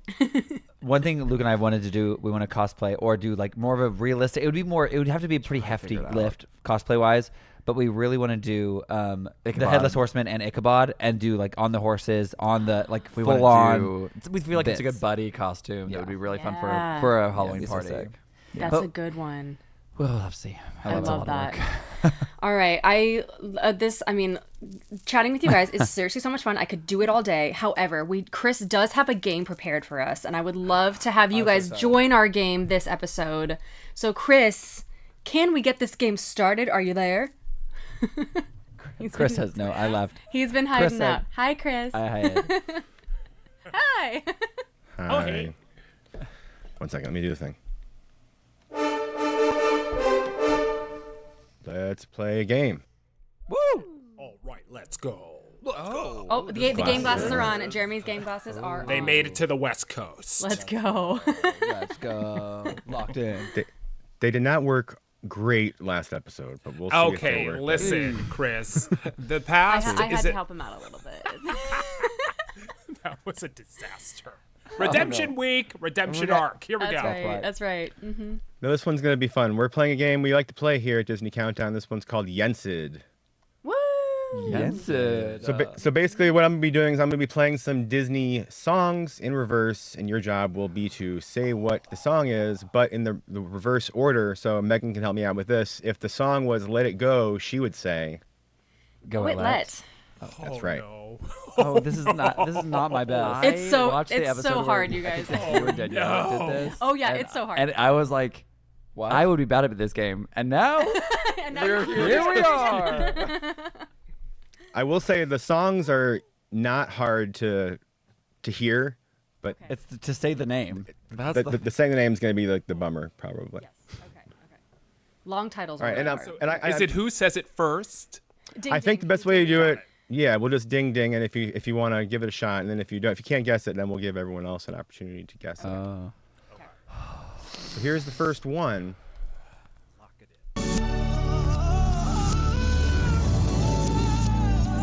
Ding, ding, ding, Oh, ding, ding, ding. Oh, okay. Jeremy got it first. Oh dear, that happened so fast, didn't it?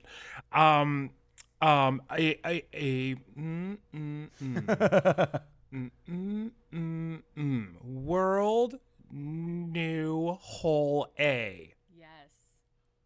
No. What? Jeremy. I thought Chris. It's Stop. a strong male. It's a strong male vocal. I can give you that, but it's not that one. Oh.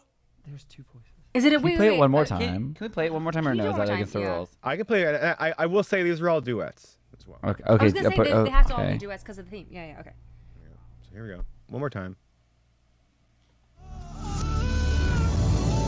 It's giving Michael Bolton, but it's not Michael Bolton.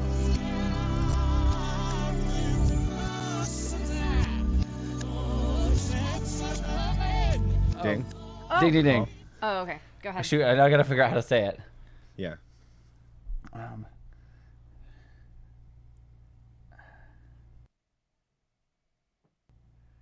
You got it. Believe in yourself. You got this. Now I'm just double checking that I know the title of the song. Light is the last word. Light. The sea. Let me help you. Let me No. help you.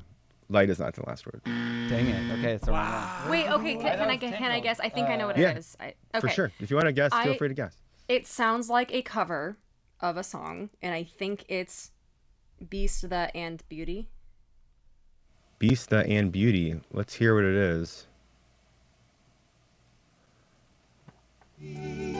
Let's go. Good job, Megan. And it was the cover. Is that Peebo? Is that Peebo Bryson? That's Peebo and Celine Dion. R.I.P. Peebo.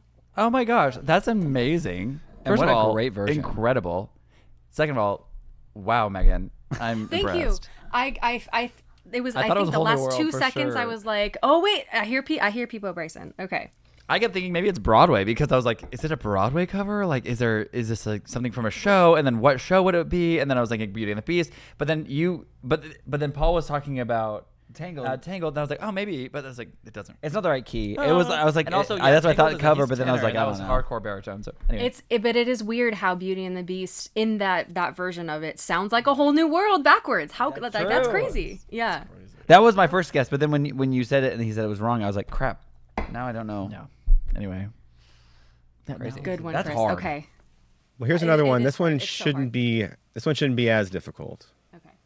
So make sure that you ding when you know it. Oh, so on. Well, I had 2 songs playing. Oh. Let's try again.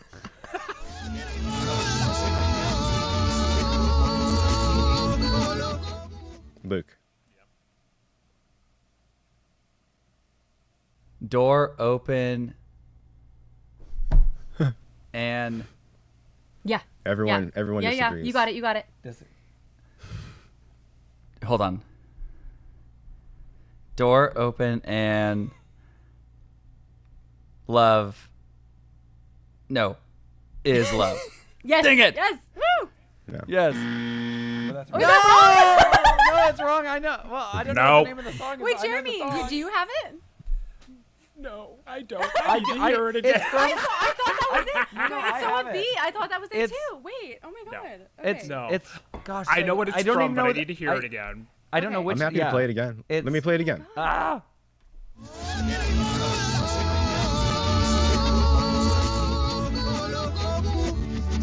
I don't know the name. Oh. Yeah. Yeah, it's right there. It's- It's right there. It's Yeah. it's from. Ding. Shoot. Yeah.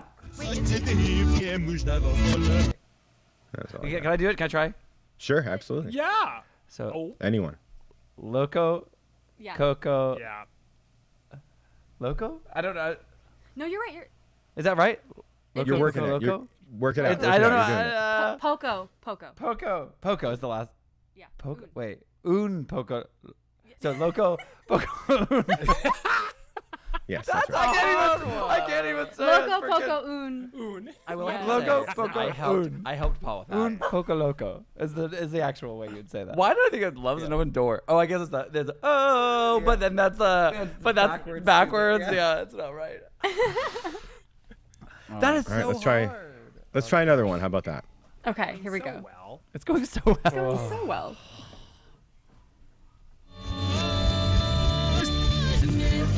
Oh, that's. Wait a minute. Yeah. Yes. Okay. Jeremy, it's you. Let's do it. Door open A is love. It sure is. Let's go. My dogs are trying to get him On the board. That's On it. the board. Let's go. You took my title. Yeah, Jeremy. Are you psychic? Yeah. Like, that's crazy. It's like you knew it was coming. It's coming. It's a duet. It's the telepathy. We're singing. Here we go. Here's another one.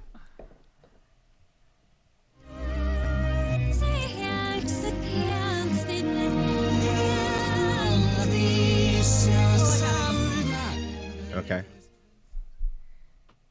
Light CI. Light C. Oh, I Yes, like. correct. Sorry, it's light Yeah. DCI. Sorry, yeah. Yes. Sorry, DCI, light DCI. I will Not give it to I you. see light. I see the. I see light. I see light. That's the remix. Yeah, let's do one more. How about that? One more. Oh my Here we gosh. go. Okay. Here we go.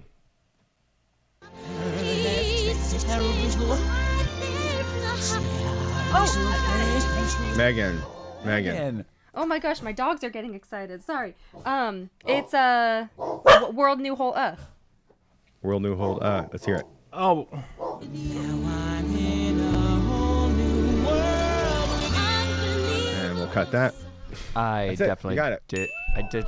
Megan, you are so good at this. It's Also only very- because I she's have like- 6 seasons worth of practice, you guys. I mean, true, Sorry. but like cranking out these like titles like it's no one's business. I'm over here like Beast. me, Paul, and Jeremy are all like, wait, counting it out on our fingers. Jensen is always the hardest game. It's always the hardest game. But thank you, Chris. Appreciate Chris, you. that was Thank you, what a, Chris. Playing what a those great in one though for reverse. duets. Honestly, what a great one. I'm so glad that you like made us do that because I do remember that the episode with Danielle and you guys doing it, and I was like, I would suck at this game, and I sucked we at are. this game. and I sucked at it. I mean, here we are. I got 1 point. You did great. You guys did great. Yeah. That was really fun. Thank you, Chris. All right. Thank you, Appreciate it. No Chris. problem.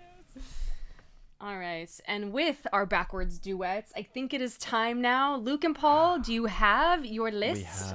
I do. Top 5 duets. Let's You do guys. it. So we It's- usually start with so- number 5. Okay, start with number 5. Do you Okay. do any honorable mentions at the end? You are more than welcome to. Because say we have 5 each. We each have 5 extra honorable mentions that we couldn't fit on the top 5. We'll Let's have do, to do go you that, want though. to? Do you want to rapid fire those before getting into number Maybe 5? yeah. Maybe yeah. Okay. Okay. This wait, is hold on. these are just my 5 honorable mentions. Okay. So And also, I want to say that they are allowed this, you guys, because there are 2 people. It is Luke and Paul. So this is just going to be So technically we 5 and 5. You're allowed no, 5. wait, You're allowed wait. five. No, technically we actually we have 10 have then each. 10 each. Never then, mind. because Okay. we- Then Never you're mind, allowed, never you're mind. allowed honorable mentions Yes. no matter what. Yes. Yes. These are Okay. we'll just rapid fire these. These won't have a lot of explanation, except they'll be kind of funny. Perfect. Here we go. My honorable mentions that didn't quite make my list are One and the Same from the Princess Protection Program by Selena Gomez and Demi Lovato. and Selena. Yes. A bop. 10 will minutes never ago ends. from the Cinderella the musical, not the Rodgers and Hammerstein edition. It's the one that Hammerstein. It's when they redid it. They did 10 minutes ago. I found you. It's And a it's waltz. it's a waltz and Very it's beautiful. I directed that in college, and we did waltz to it. Paul and it is a was really theater great. boy. Theater Through and boy. through. Okay, this one didn't make my top 5, but I wanted it to really bad. It almost did. I just couldn't fit it in. But I See the Light from Tangled. The film, it was so good. It was so good. So beautiful. Friend Like Me from Aladdin is a fun buddy duet. I really love buddy duets, but like there's just not that many of them, and so I was like kind of sad. Most of my favorite songs from Disney movies are like the big ensemble numbers or big dance numbers in musicals or power ballads, and so duets were kind of hard for me. Like I like a lot of duets, but it was a little hard for me. Yeah, it's A Whole New World from Aladdin. So Friend Like Me, A Whole New World, those were like, I was like, gosh dang, these are so good. And then this is kind of a one that doesn't really work as a duet because it's not technically a duet. So I didn't include it on the list, but it is Can You Feel the Love Tonight with Timon and Pumbaa at the beginning and at the end. I was like, I love that bit from Timon and Pumbaa, their little duet at the beginning. What? And they don't have a clue. Ooh. They'll fall in love, and here's the bottom line: our trio's down to 2. Oh. That is like, it gives me chills. I just love that song so much. Yeah. So I was like, fun. But okay, Fantastic. those are my honorable mentions. Here's didn't make my my list. honorable mentions. All right, here we Again, go. we love a buddy. Yes. I have a theory. We'll get to it. So High School Musical holds a very, very special place in our hearts. So one of my honorable mentions is Bop to the Top. I think that Sharpay gets snubbed. in the Literally, first movie. straight If snub. I was a theater kid, if I was her, I'd be a villain too. Literally, don't This come is for my theater. technically not a duet, but it's Follow the Leader from Peter Pan. We love the Lost Boys. And technically, there's only 2 people listed as vocalists who do all the vocals for that. And it's Bobby Driscoll and Paul Collins. I love that song. I love that film. Yes. Technically, because he does all the, but Because it's they do it's all too many characters. But yeah. Obviously, Breaking Free by Troy and Gabriella. Love that one, but Yep. it can't make my total list. But it was like such a pivotal moment. That's like what started our journey. So I feel like it needs to be honorably mentioned. Something to Believe in by Jeremy Jordan and Kara Lindsay from Newsies. We've done Newsies twice. I love Newsies. It's one of my favorite musicals of all time. Enough said. I would love for it to be in my top 1, but it did not make it. The Oogie Boogie song is technically between Oogie Boogie and Santa Claus. Santa And Claus, it's my, yeah. I don't care for the movie. Don't hate me. It's not my favorite movie. No, that's fair. That's fair. But I love the Walt Disney World show where Oogie Boogie comes out during the Halloween show. That choreo And the hits choreo so hits hard. so hard. And Oogie's dancing and all the dancers are just around him and it's just so good. And it fits the music so well. That's why I love it. Technically, Santa Claus only has like 3 lines, but they count it as a duet. So yeah, fair. that's what I'll mention. Literally so good. I love it. I love an honorable mention. I do. They need less. Do you guys have duets as well that you picked out, or is it just us? So we do have it. We are going to say it in just a moment, and we'll can't wait. finish the episode with ours. So you'll have gotcha, to listen to gotcha, the full episode if you Full want. episode, to of hear course. ours. Of And course, of course. we will have our honorable mentions too. We do our 11 through 15 in the bonus episode, the ones that didn't. Oh, Perfect. Okay. Perfect. Okay. So we'll go on with our. You start with 5, and then Okay, I'll do my number 5. Yes. Okay. go My ahead. Yep. my fifth place one is Supercalifragilisticexpialidocious from Mary Technically Poppins. a duet. You're absolutely right. Technically a duet between Mary and Bert. The ensemble in the musical gets very involved, but technically is a duet in the film. Yeah, so that's the film version is the duet that I love. That song Why do you love it though? What? Why I do you love love it because I got to play Bert in my senior year of college, Yeah. and that song we did as a tap number. So instead of doing the blocks and everything that they did on Broadway, the choreographer did it as a tap number. And so every little sound had a different movement. And then we basically just pieced it all together. And then the entire ensemble comes in at the end and is like, they're in the Tapping candy with shop. you. And so it's like, it was a really cool tap number. And getting to play Bert in that was so special. So that's why it's in my number 5 slot as a duet. He was like, I don't know if I can put this here, and I was like, you have to. It's like it's just like your musical theater. Like it's so integral. He's like, I just don't know if I'd like turn it on and like play it right now. I'm like, you would because you're doing that far. Mine is we love Tarzan. Love. And so number 5 is You'll Be in My Heart by Glenn Close and Phil Collins. It is, Love it. I don't know, one of my favorite songs Yeah. of all time. I Duet. Love it. Technically a duet. is Yes. yes. Starts it off. Phil Collins comes in. So yes, I love. Yes. Together. And we We love a little deep cut. Luke and I are like very much into the power ballad, so then it's like, oh, Well, this kind of works. It kind of works as a power ballad, but yeah, we were really stretching some of these because I do love a power ballad and I love an ensemble number. Supercalifragilisticexpialidocious. So that's hard. All right. How about number 4? Okay, number Paul? 4. So this is a kind of a deep cut as far as it goes for duets because it's from the stage show of Tarzan. But Strangers Like Me, from the Broadway show, is a duet between Jane and Tarzan. It's not. It is. It's So the the second first part verse. and the ending is Tarzan singing "Strangers Like Me" from the film, which you know. Phil Collins. The middle, Jane comes in and she has this emotional beat where she comes in and she kind of pours her heart out to Talking Tarzan. about loving him. Talks about loving him, and he talks about and we are like strangers, and so then it goes back into the ballad at the end. So it's a duet between the two of them. It's shared on stage by the two of them, but it is like such because that song is already so familiar and nostalgic. Jane's part is new. Is written for the stage show, but so it's not like it doesn't have the nostalgia ring. Can but we then bring that it, musical it back? comes back in at the end. Broadway, please. Can we please bring that musical back? I love it. We got Get a to see at high revival. school. So a really, really prestigious theater program in town for a high school. They are like incredible. They did their seniors and juniors have a class that they can sign up for, and that class is It's like a like basically just for juniors and seniors, and they put on a show. And they did they've done Hadestown, they've done Tarzan. Anyway, they did Tarzan. They did Tarzan. It was the first time I saw this version, and I was like, and their leads were incredible. Yeah, it was. One of those leads is now on Broadway. Yes. Ooh. Yeah. Right now. He actually he originated didn't even go to college. the love straight to role Broadway. in Kimberly Akimbo. He Yeah. debuted that, and then he Yeah. went on tour with it, and now he's in. He was the spelling Tarzan. bee Like literally a month prior. on Broadway, and he was Crazy. He never went to college. He just jumped right into Crazy. Broadway. So yeah, strangers Anyway. like me, love. Incredible. So Jeremy's reviving that musical. Yes, go ahead. Please, Please. I just love it. I know it was and the dangerous, Spider-Man but it was one, like which I so know is also that was also that was also dangerous and it was bad. But I would love to see it. It's my favorite like internet rabbit hole to go down. I wanted to get Pixar in there. So I wanted to do.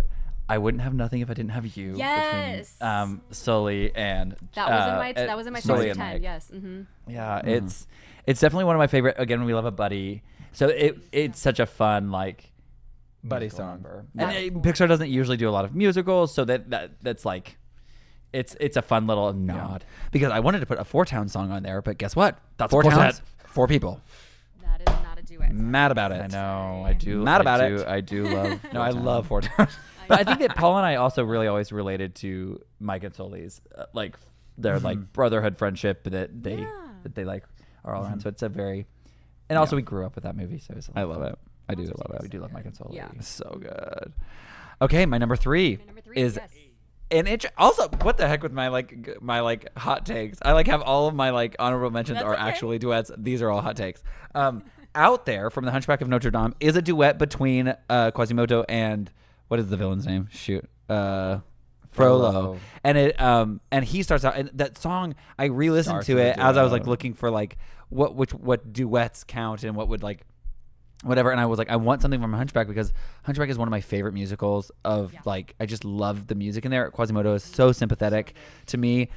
And so for me with Hunchback like Out There, I was like, well, I love the out there part of Out There, but the first part is so sad, and the fact that he takes that and motivates him to go and like, Out do there, yeah. this like this though I want of the film of being I want to be amongst you, I want to be out there amongst these people Even though, like, this- even though I'm being like manipulated and Yeah. like kind of isolated by this man, abused, but like then to hear his heart come out in that song, it just gives me chills. I just love it. Also in a rabbit hole that I will go into on the Disney Dream, when you do a transatlantic, they do a special show on there. It's called shoot, I blanked on it again. Imperium or something. It's like No, it's called- a cabaret. It's a cabaret.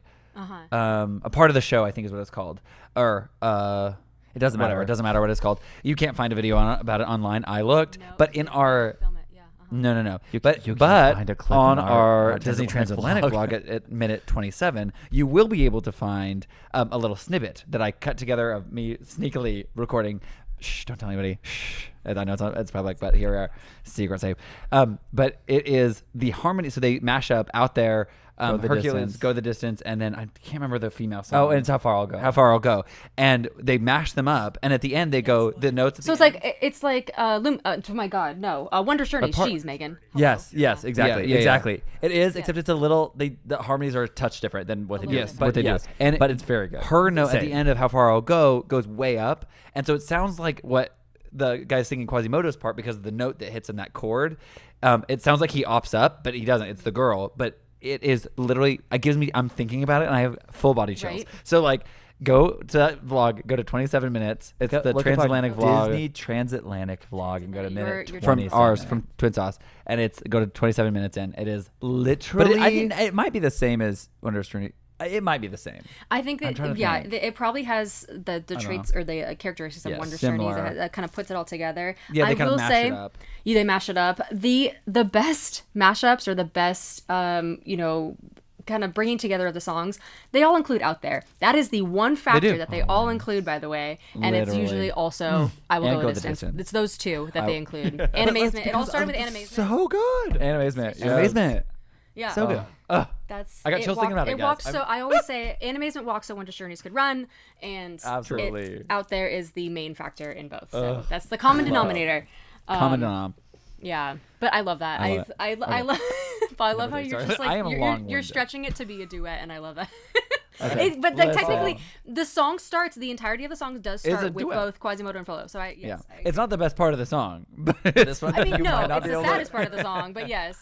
but it counts. If we're going based on actual people singing, then this one doesn't count. But it's two different characters singing, and it is Lost in the Woods, and it's Finn and Kristoff is my number 3. I But was gonna put technically, that too. oh I my was gonna gosh. put that too. I was gonna put that too. It's technically Jonathan Groff and Jonathan Groff, but it's two characters. Yeah. And technically, You guys are so silly. I'm telling you what, Put it guys. too. Okay. It's such a You I and your mean, power ballads, your 80s. I know. power- I love an 80s power ballad. Give me an 80s power ballad. Oh, give me an 80s power ballad any day. I love. You guys are gonna hate. You're gonna hate my number 1. Oh, okay. No, no. No. Okay. No, it's okay. It's okay. I love it. My number. So my Yeah. my number two. My number 2 is. I could. You kind of said it already with Bop to the Top, but I Want It All from High School Musical 3 does include it is a duet between Sharpay and Ryan, but it is like it includes the ensemble, but for the most part, it's like a duet between their vision, song. Yeah, their future vision. But that song, the production of the audio, but also the production in the film of how they did it is so theatrical. It is so me. It is so, and again, give Sharpay her freaking Oscar. Give her nachos. I am so mad for Sharp. Give her nachos. I've never heard that. Listen, she had the nachos thrown on her. she did have the nachos the thrown chili on her. nachos. Yeah. Chili fries. I think it was chili fries. But she nachos. It did look like nachos though. But I think that Gabriella came for her nachos. Okay, but know? let me be so for real right now. It's kind of like what we were talking about with people who show up and just like are good, and you're like, go home. This is my world. Go home. And that Because was Sharpay. that is Sharpay, and I feel she Gabriella. is so slighted. She is like, if you go into any theatrical room, any world. Okay, but here's the deal. You have to also like give it. We are the writing is you are made to believe that she's the villain, which again she does give the villain vibe. Yeah. The thing about my favorite deep dive on the internet is people defending Sharpay. Yeah, because she's Because defendable. All the theater kids defend Sharpay because they're like, this would not fly. Maturing is realizing Sharpay was not the real villain. I've seen so many Yeah, videos like that. technically, Troy and Gabriella are freaking villainous. And Paul gets real upset Hard about agree. it. And then on my number Literally. 2, because it was technically something that I needed to put it in here because that just for me is a start of something new by Troy and Gabriella. I think it's a more powerful song. Then Breaking It's Free. there. Then Breaking. I think it is because it's the beginning of the entire thing. It's also Drew Seeley. Drew Seeley? Drew Seeley. He's Who does his voice. I think it's a beautiful. I think Breaking Free is fine, but the problem is I think it's for you emotionally. emotionally. I think the start of something new was a start of something new for us, and like that was the start of our journey. That was the start of everything. So when I think back about duets, the first thing I remember when we were talking with Dan about like just what we were doing. He's like Disney Duets. The first thing I looked at Paul and I said, "I'll start up something new." And Paul goes, "You have to put that in there because it was the first thing that came to my mind, and it was the start of something new." It was Emotionally, very it plays emotional, but it plays a powerful. big role. Breaking Free was obviously the conclusion of that film, and like was technically the start. Yeah, it was the climax. It has that emotional pull to it, but I do think the start of something new is something so powerful, and it's so awkward. It is so well done within a high school context. I think like Zac Efron's acting there, and Vanessa Hudgens. I think that they do a really good job too with showing this like teenager awkwardness. Like what would you do if we were thrust together, and to do karaoke, and then it was the start of something new. Yeah. It was so beautiful. That's great. That's a Okay. really good point. That is, there's a dual meaning there because literally to start something new for High School Musical and for this Yeah. entire like life-changing series, and then I know. or the saga, and then for obviously for Troy and Gabriella. So that's a good way to put it. Cool. Okay. Okay. Okay, down to number The one. Here we go. Down to number 1. All right, who's ready? Ready? My so number ready. 1, Paul's duets of my number 1 is the Santa Fe prologue from the Broadway show. Because the Santa Fe in the climax of the show, or at the halfway part, the right before intermission, is not a duet. It is a solo power ballad. We love a power ballad, but in the opening, when they're opening, it's Crutchy and Jack singing about what they want. It's singing about their desires to get out of the slums, to go to Santa Fe. And Crutchy doesn't really care. He's kind of like, I'm happy here with my you. family. I have you. And the irony of Newsies is that like Jack spends the entire show wanting something and then stays. and doesn't get what he wants. He finds what he needs. He does. He finds what he there. needs. He found what he needed. Beautiful and also kind of sad. It's kind of sad that he never gets to Santa Fe, but I would hate for him to go to Santa Fe at the end because he has his family. Yeah. But also, And Catherine. But also that song at the opening, I remember standing in the wings when we've done Newsies. We did the second time we did Newsies. We were on an outdoor amphitheater. It was like Incredible. We had a huge cast. It was All boys, 2021.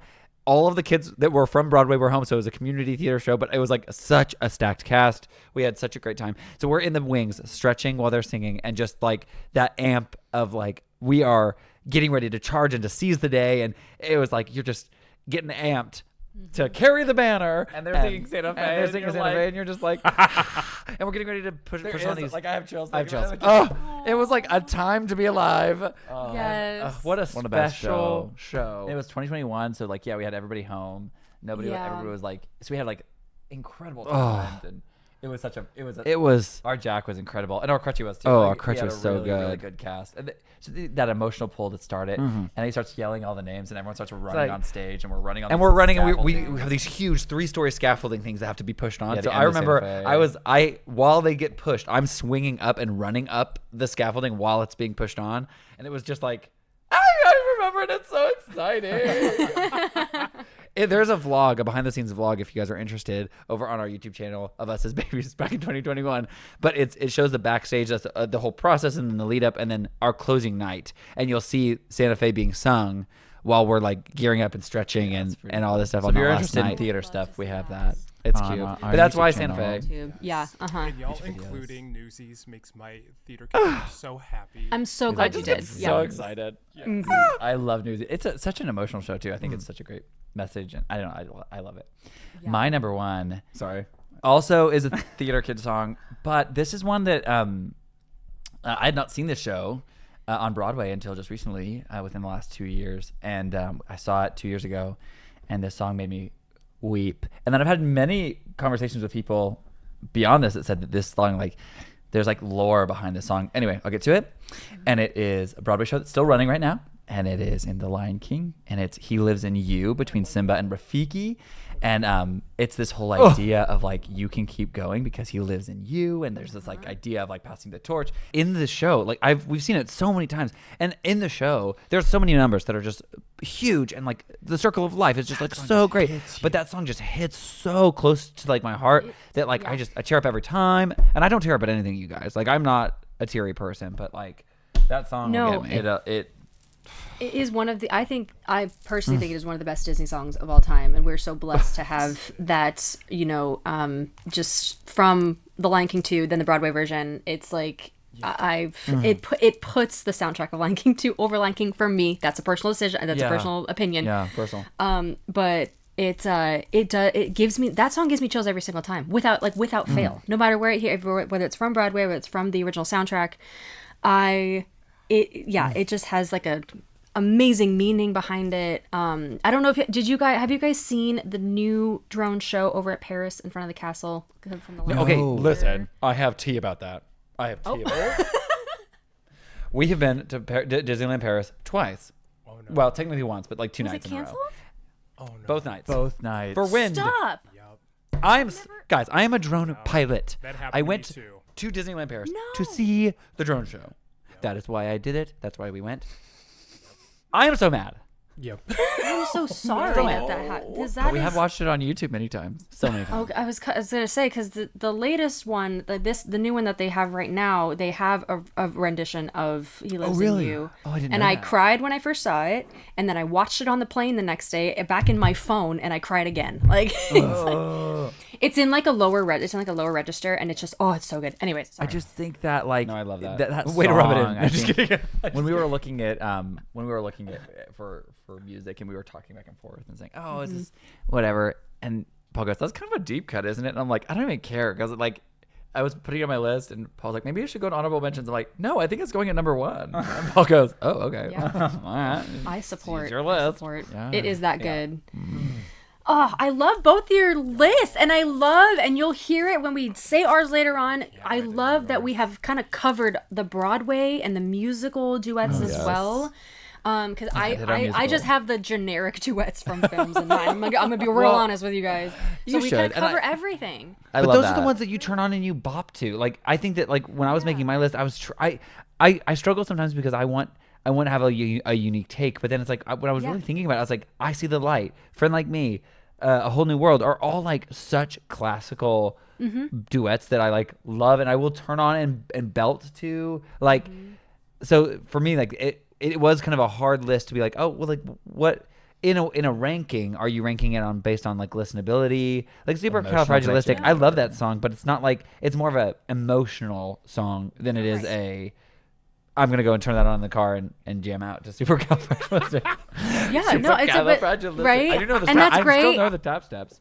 And I love that you had those in your honorable mentions. But the reasons we do this list is because these songs have meaning to you. They are meaningful to you and your life, and that's that's why it's kind of like it's all personal. It's all subjective. So that's why we do it. To hear you guys it's gonna be amazing. Yes. Thank you. Oh my God. Thank you so much, Luke and Paul. Again, love both your lists so much. Thank you for taking the time out of your very busy schedules to be Of course.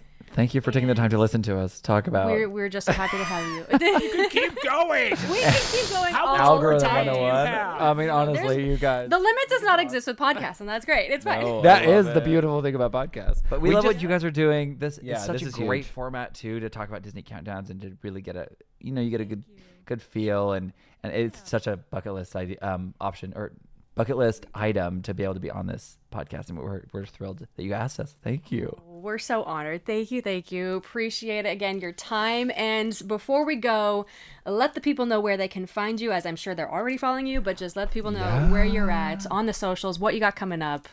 Go for it. Wow, we have so much coming up. But right now we are present on all under TWiNSAUCE. So that's TWiNSAUCE like pizza sauce, so SAUCE. But it's basically Instagram is our big one. So if you need to message us, that's a great place to message us. TikTok. YouTube is a big one for us right now. Patreon. We have a Patreon where we do like podcast over there, as well as we have like any vlog that we put out is like a longer extended cut of the vlog, and then we cut it down for YouTube. So far, we have had a really busy year, and so it's only gone up on Patreon. The cut down versions have not made it to YouTube. So, whoops. Then we're on Snapchat, but that's under It's TWiNSAUCE because somebody stole our name, which is like fine. And then Substack, we're also over there, but we just post our regular stuff everywhere right now, just because of time. So. Luke, Paul, thank you for everything. Thank you for being here, for everything that you create. It is just so upbeat and so positive and so much fun. And you two are just two of the most beautiful, wonderful human beings that we are so lucky to get to know. Thank you for spending time with us. Right back at you. We're so lucky. You guys, I have to tell you, I met Jeremy. Let's see, we met for the first time at the Lug event.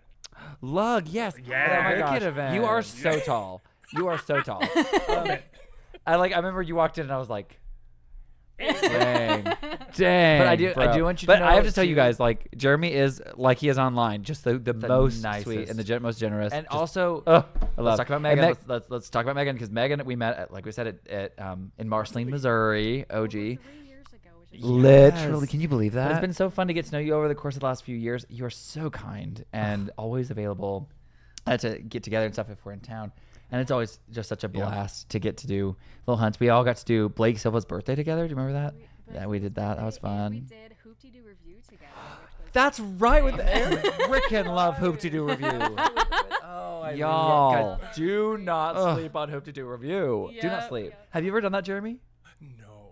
Jeremy. Jeremy, we gotta go. Wait. I gotta go. I have to go. Let me know. I'll come. Yeah, I'll fly go. you in for it. I'll do it. I love it. It is so good, you guys. love it Also, if you can get a seat on the floor, I've never done it. I've always gone in too big of groups, so we had to go on the second floor. But like, I want to sit on the floor so bad because I want them to talk to me.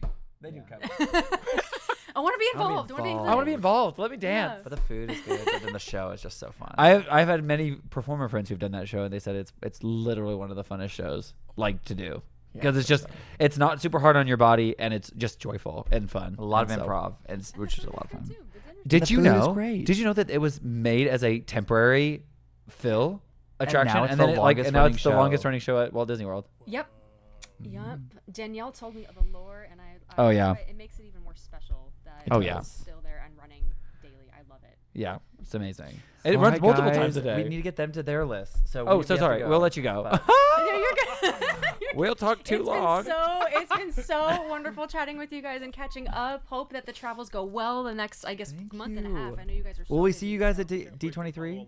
And we'll see you at D23. We're going to be there. Yes. We'll see you there. Okay, amazing. Okay. We'll see you in a So month. fun. Yay. Okay, we'll see you in a month. That's coming up so fast. I know. Okay, guys, we will talk to you in. That's our sign off, not your sign off. Don't die, okay, bye. We're totally Yeah. fine. Yeah. We'll Don't get see lost you in the very sauce, soon. or do. I don't know what to do. I love Don't it. die. Okay, bye. Thank you guys. Bye. Yay! Oh, that was so much fun. Oh, we love Luke and Paul so much. Oh, they're amazing. Yes. That was. Thank you for being here. Yes, thank y'all for being here. And I do quickly want to address for those who are watching us in this episode right now. Hello to our Spotify, wherever you're watching, YouTube. You may have noticed that Megan the Magical Millennial has shape-shifted somehow and has new hair and a new shirt. Oh my goodness, Megan. What? Jeremy hasn't done anything, but I've shape-shifted. Am I stuck in the past? Hello? I know, right? I've time jumped a little bit, time traveled. Yeah. So unfortunately we had some technical difficulties in the first recording of this episode just a few days ago. It was me. I'm the problem. It's not just like you. It's your laptop and technology, which is not holding up its end of the deal here. It's supposed to work all the time. I know. My goodness. So it's not your fault. It's not your fault. So we had to delay the rest of the recording to today, which is a couple days later. And so we're here, and I am wearing a different t-shirt. I've completely had my hair done. Yes, I got my hair cut and colored within 0.2 seconds, you guys. Isn't that amazing? Thank you. Thank you.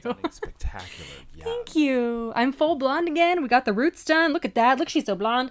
And so yeah, it's that is why we're here. I'm looking a little different. Jeremy's looking the exact same. He did what he was supposed to and wore the same shirt and the same hat. But I do feel like, Megan, that you have opened up, one really quick discussion that I shouldn't be sidetracking with, but here we are. Y'all, I've been hiding a secret under this hat the whole time. If you didn't know, the rumors are true. I'm bald. Yeah, I have no hair. I've tried to grow it, and it says no every single time. So, thank you for opening up this conversation, and thank you for embracing my baldness with me. Thank you. Okay, hat back on. I'm so glad you're living your truth, Biscuit. Matterhorn Megan said, cue the song Shiny from Moana. No! Not the shiny Not the song? shiny dome! Shiny! Oh, well, I guess it's accurate. One of All my right, well, favorite songs from Moana. How Disney, did you know? I'm available for the next installment if you need somebody for the live action. Are we reviving Disney Mania? Because Jeremy could sing it. Gorgeous. Oh my gosh, that's great. going well. But that does lead me to my next point, which has nothing to do with Jeremy's hair. I'm sorry, or lack thereof. It's if you are watching us, hi. If you're not watching us and you're just listening to us on wherever you get your podcast, sometimes on YouTube we do have like a little bit extra over there. We might be adding just like kind of a more uncut version of our interview from TWiNSAUCE because I love them to death. Like no cap, I love them so much. They did go a little bit more in depth on their history in dance, their history in theater and everything, and we have a little bit more of that over on the YouTube. If you want to go see a little bit more of an uncut, the Snyder cut version, which is Chris, by the way, of this interview. Girl, you saw my face. I was like, then head over to the YouTube because we do post our full episodes there. So appreciate you. And if you're already on YouTube, hi fam, Hi. You've already seen it all. You got it. You're here. But I think it's time for us to finally, Jeremy, get into our top 5 Disney duets. Why do I feel like it's been months since we've like started this countdown and we're trying to finish it? because it has literally been 3 days. The longest. Wait, it's been more than 3 days. It's been more than that. No, because we started the countdown last week, so now we're trying to okay, let's get through it. Let's do this. Would you like to recap your 6 through 10 and then say your number 5? I would love to. Okay. Fabulous. So starting off at number 10, we have Pocahontas from it's already going so well. Slay baby. We have from Pocahontas, If I Never Knew You. Number 9, I See Light from Tangled. Number 8, You Are the Magic from the Enchantment Fireworks Show. Number 7, Can You Feel the Love Tonight from The Lion King. And then number 6 is At All Costs from Wish. Love that. My husband just made the most fun of me for saying I didn't like Can You Feel the Love Tonight. He's like, what's wrong with you? And I'm like, I'm sorry. Okay. It's just, he totally came for me. Totally did. He loves Can You Feel the Love Tonight. And so my husband is on everyone else's side, not mine, when it comes to that song. But anyways. But we listen and we don't judge. We listen and we don't judge, right? Yes. You can judge, but just do it internally.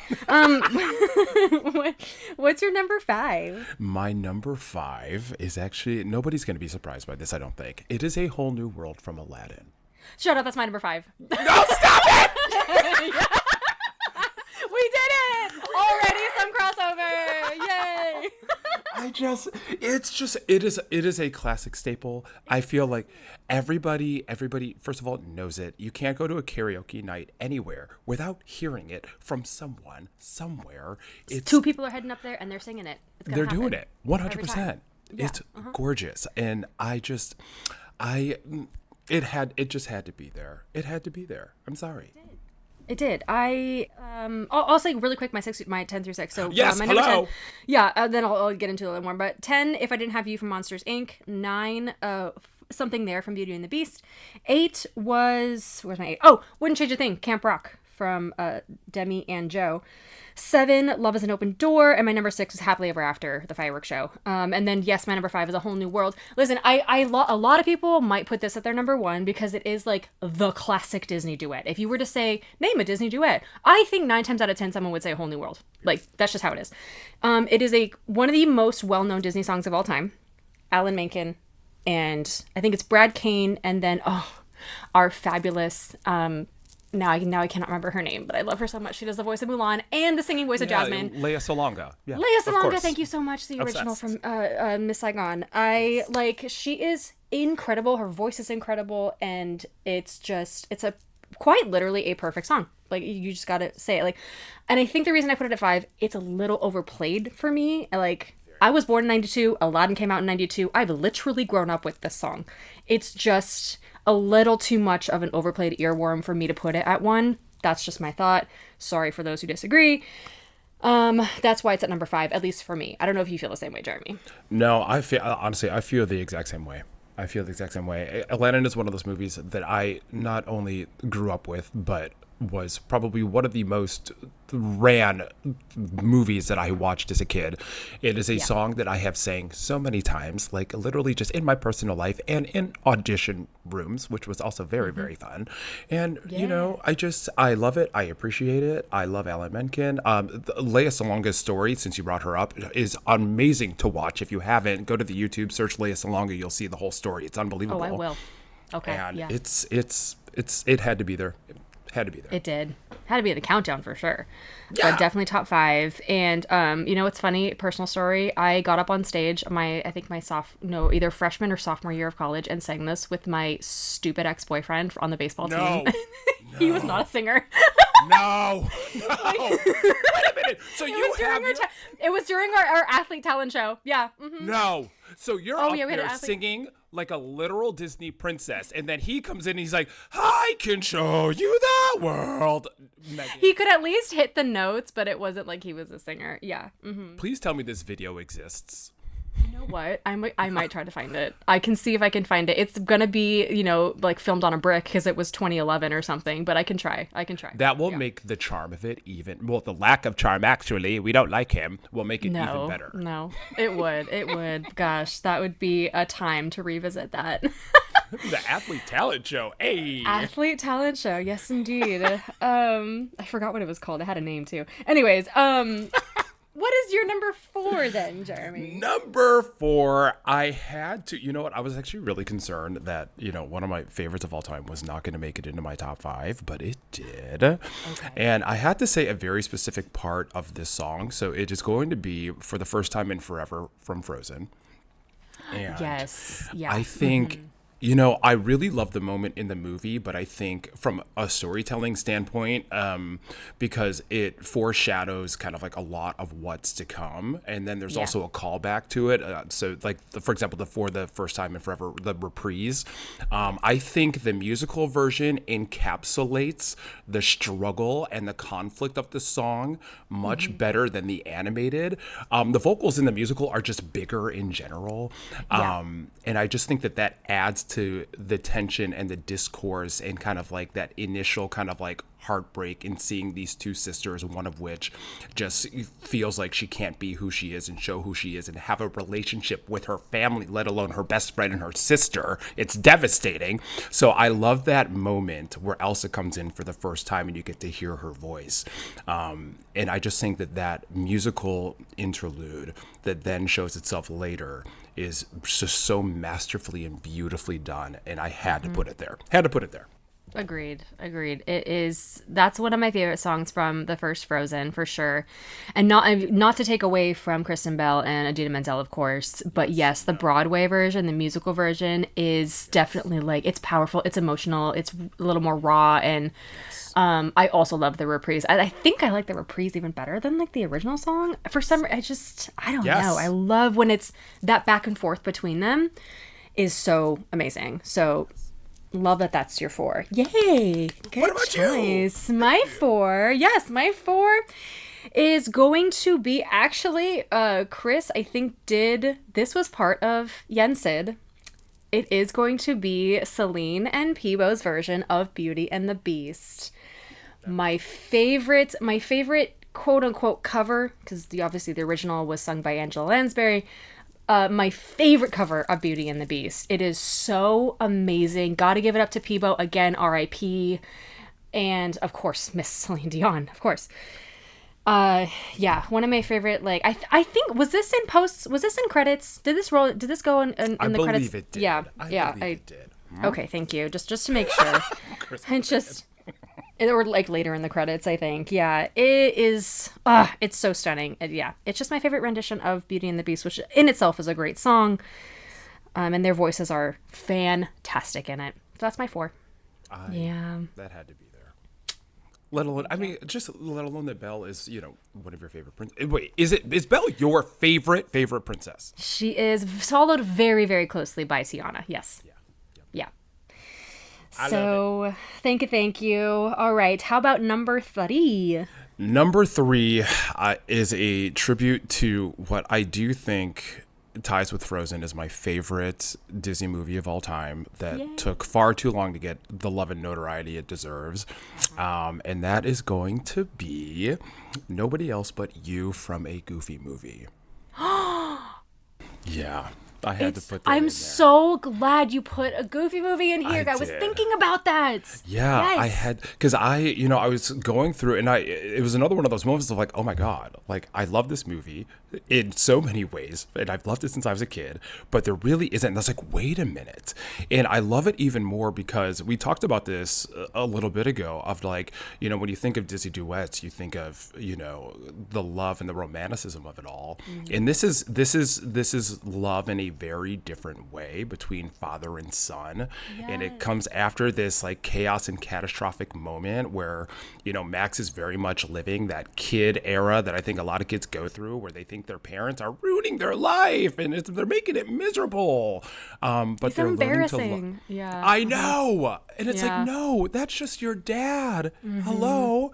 And like, it's just seeing that love evolve and seeing it being told as father and son and embracing each other and wanting to be with nobody else but you, given all of your quirks and all of the things that, you know, I didn't really understand, but now I'm starting to understand after all of this mess and chaos that's happening. It is so beautiful, and it makes me emotional to think about, especially when you think about it with, you know, in relationship to my dad and the relationship that we had and the journey that we went on. And I was like, oh my God, it's perfect. It's perfect. It's really, I mean, we can go on and on about the Goofy movie, right? There literally is a whole documentary, documentary on the Goofy movie and how it has changed, a Goofy movie, and how it is literally, it's been like this pinnacle. It's changed lives almost. It's changed relationships. It's been the most significant Disney movie for a lot of people. And but it did take a while for that to happen, right? The original reception of it was not great, but it's become this, I don't want to say cult classic because I don't think that's like the right term for this film, but it's become such an important film, and therefore the songs have as well for so many people. So, and that's, I think, is that the only father-son duet that we have in Disney? I think so.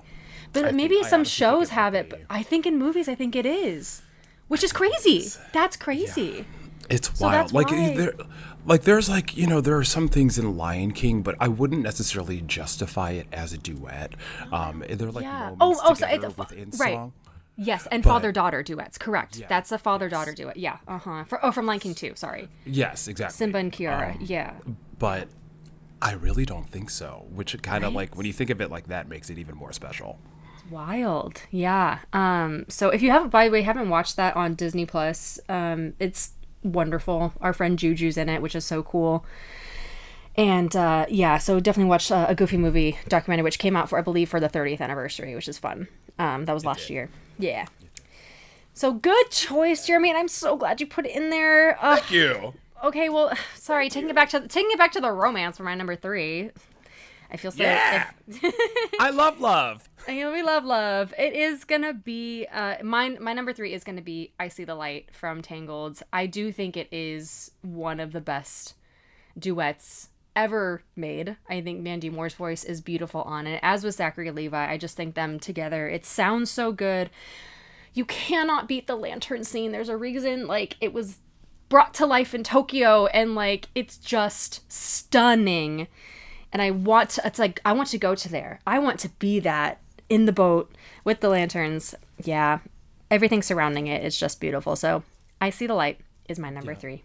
Yeah. Do you have a favorite? Because I See the Light is a song that is used a lot within Disney shows and performances. Do you have a favorite? Oh, it's 100%. Because I know that this was in your 6 through 10. It's 100%. Heather Headley's version of it in Fantasmic. Oh yeah, 100%. Yeah. We have to give a shout out back to the Diva. Oh, when her voice comes in and Flynn does the lift, gone, lost. I'm like, just take me away. It's so good. And Megan is ascending. That's me. Yes. Okay, number 2. What do we have? Number 2. Okay, this is was this your number? This might have been it was around 7 or so, but it's gonna be Camp Rock Wouldn't Change a Thing. Yes, that was my number 8. Yep. It's another masterfully produced song. It's beautiful, and it is one of those songs that you can't, first of all, if it ever comes on, I never turn it off. And it's another one of those songs that I will always, you know what though? I will say that though I do sing it every single time, I'm sorry, Nick Jonas, I do not sing your part. I sing Demi Lovato's part. Oh yeah, for sure. You know, and it is a banger.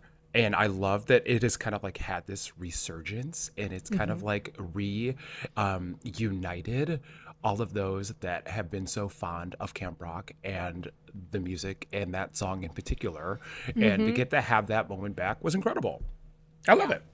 Yep. It always plays like at Disney Channel night or it was Disney Channel night this year, and then not Sweetheart's Night, because it's more of like no Sweetheart's Night they do play it. I think Sweetheart's Night they did too. It's like I Wouldn't Change a Thing, yeah. But it's Demi's part is so good, and it's also kind of coming back because Camp Rock 3 is coming out in just a few weeks. So that's kind of cool. Which I'm excited. I can't wait to hear the music. I can't wait. Good. Same. It already sounds so good. We got a little glimpse into a song from that movie. It's going to be great. I'm so glad this was your number 2. Dang, that's okay. That's high praise. I love it. It's really, I was kind of surprised. I'm doing that thing of like, does it? And I'm like, nope, you're sticking to it. Stop it. You're Yep. sticking to it. It's staying there. Yes. But just go with your gut. Awesome. All right. What about you, girl? My number 2 is going to be also from your 6 through 10, and it is If I Never Knew You from Pocahontas. This has been one of my favorite Disney duets of my entire life. Like, ever since I heard this song, I was like, wow, this is beautiful. Played it on repeat when I was younger, and even tried to sing it. And it's, it's a hard song to sing for sure, but it is beautiful. It's yeah, you can't like say enough about it. It's just the both parts coming together to and the lyrics are so good. Yeah, and Pocahontas is just brilliant. It's a beautiful movie. So that is my 2. If we can, I don't know if Christy, if you're putting in the clips, I'd love to hear it again. Oh yes, we would love to hear it again, please. Oh. It's fine. Chris has got it. Just cut us off. It'll be fine. Oh my god. It's so good. Well, girl, and just All like right. that, we already at number And just 1. like that, we're at number 1. All right. 5 weeks later, we made I know. A couple months later. Thank you so much for joining and for listening to us for these last 2 weeks. Here we are at number 1. Really appreciate y'all being here. All right. What's your one, Jeremy? You know what? This is the song that makes me cry the most, and it is,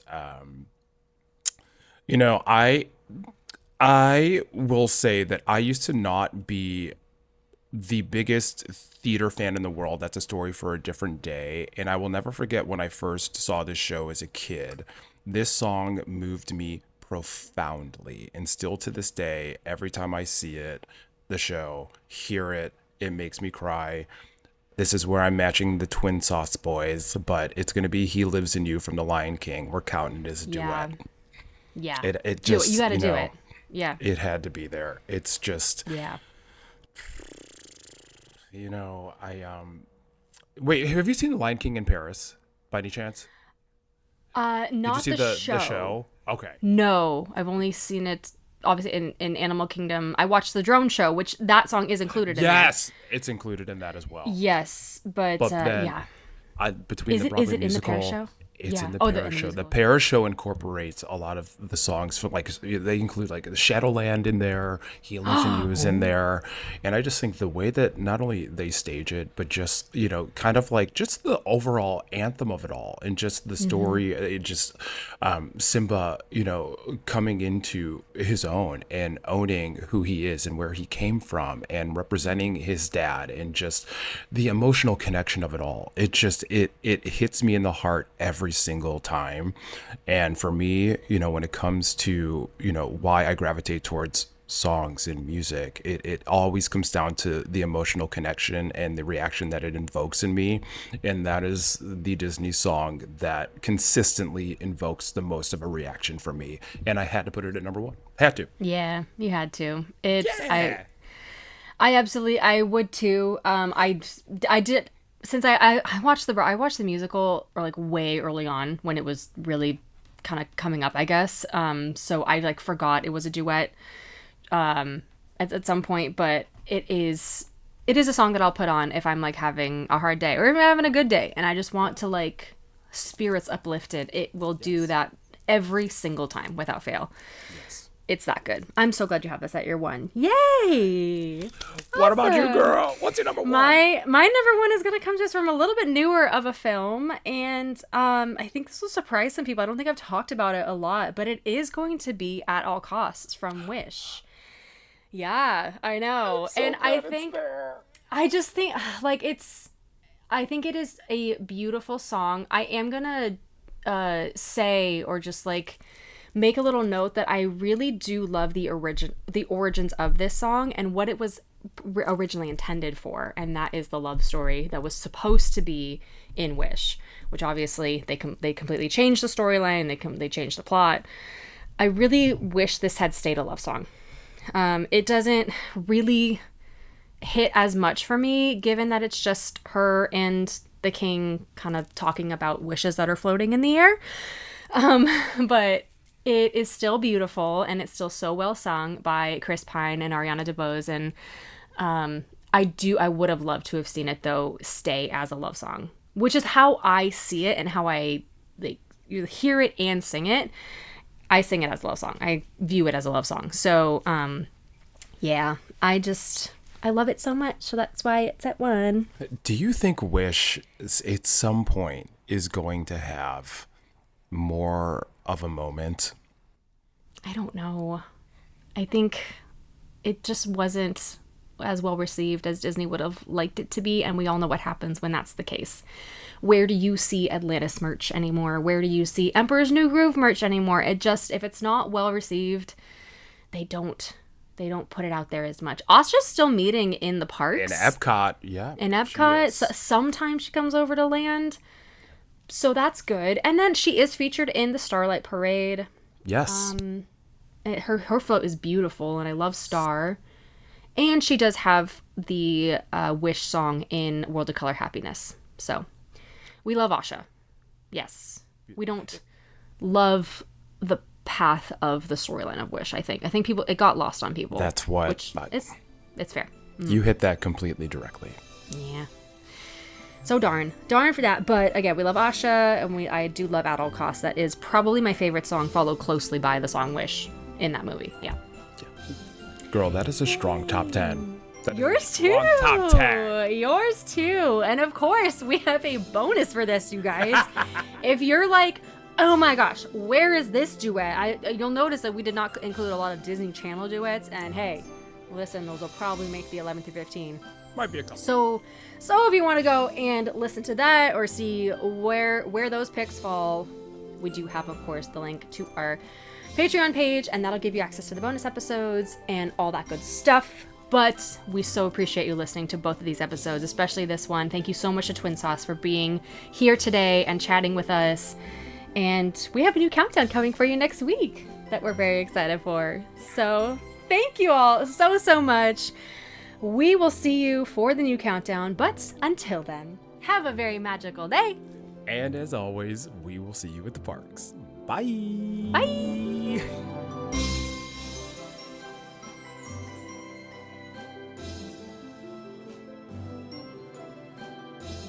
To have your name in the end credits of every episode and for some extra magical perks, go ahead and click the link in our episode notes.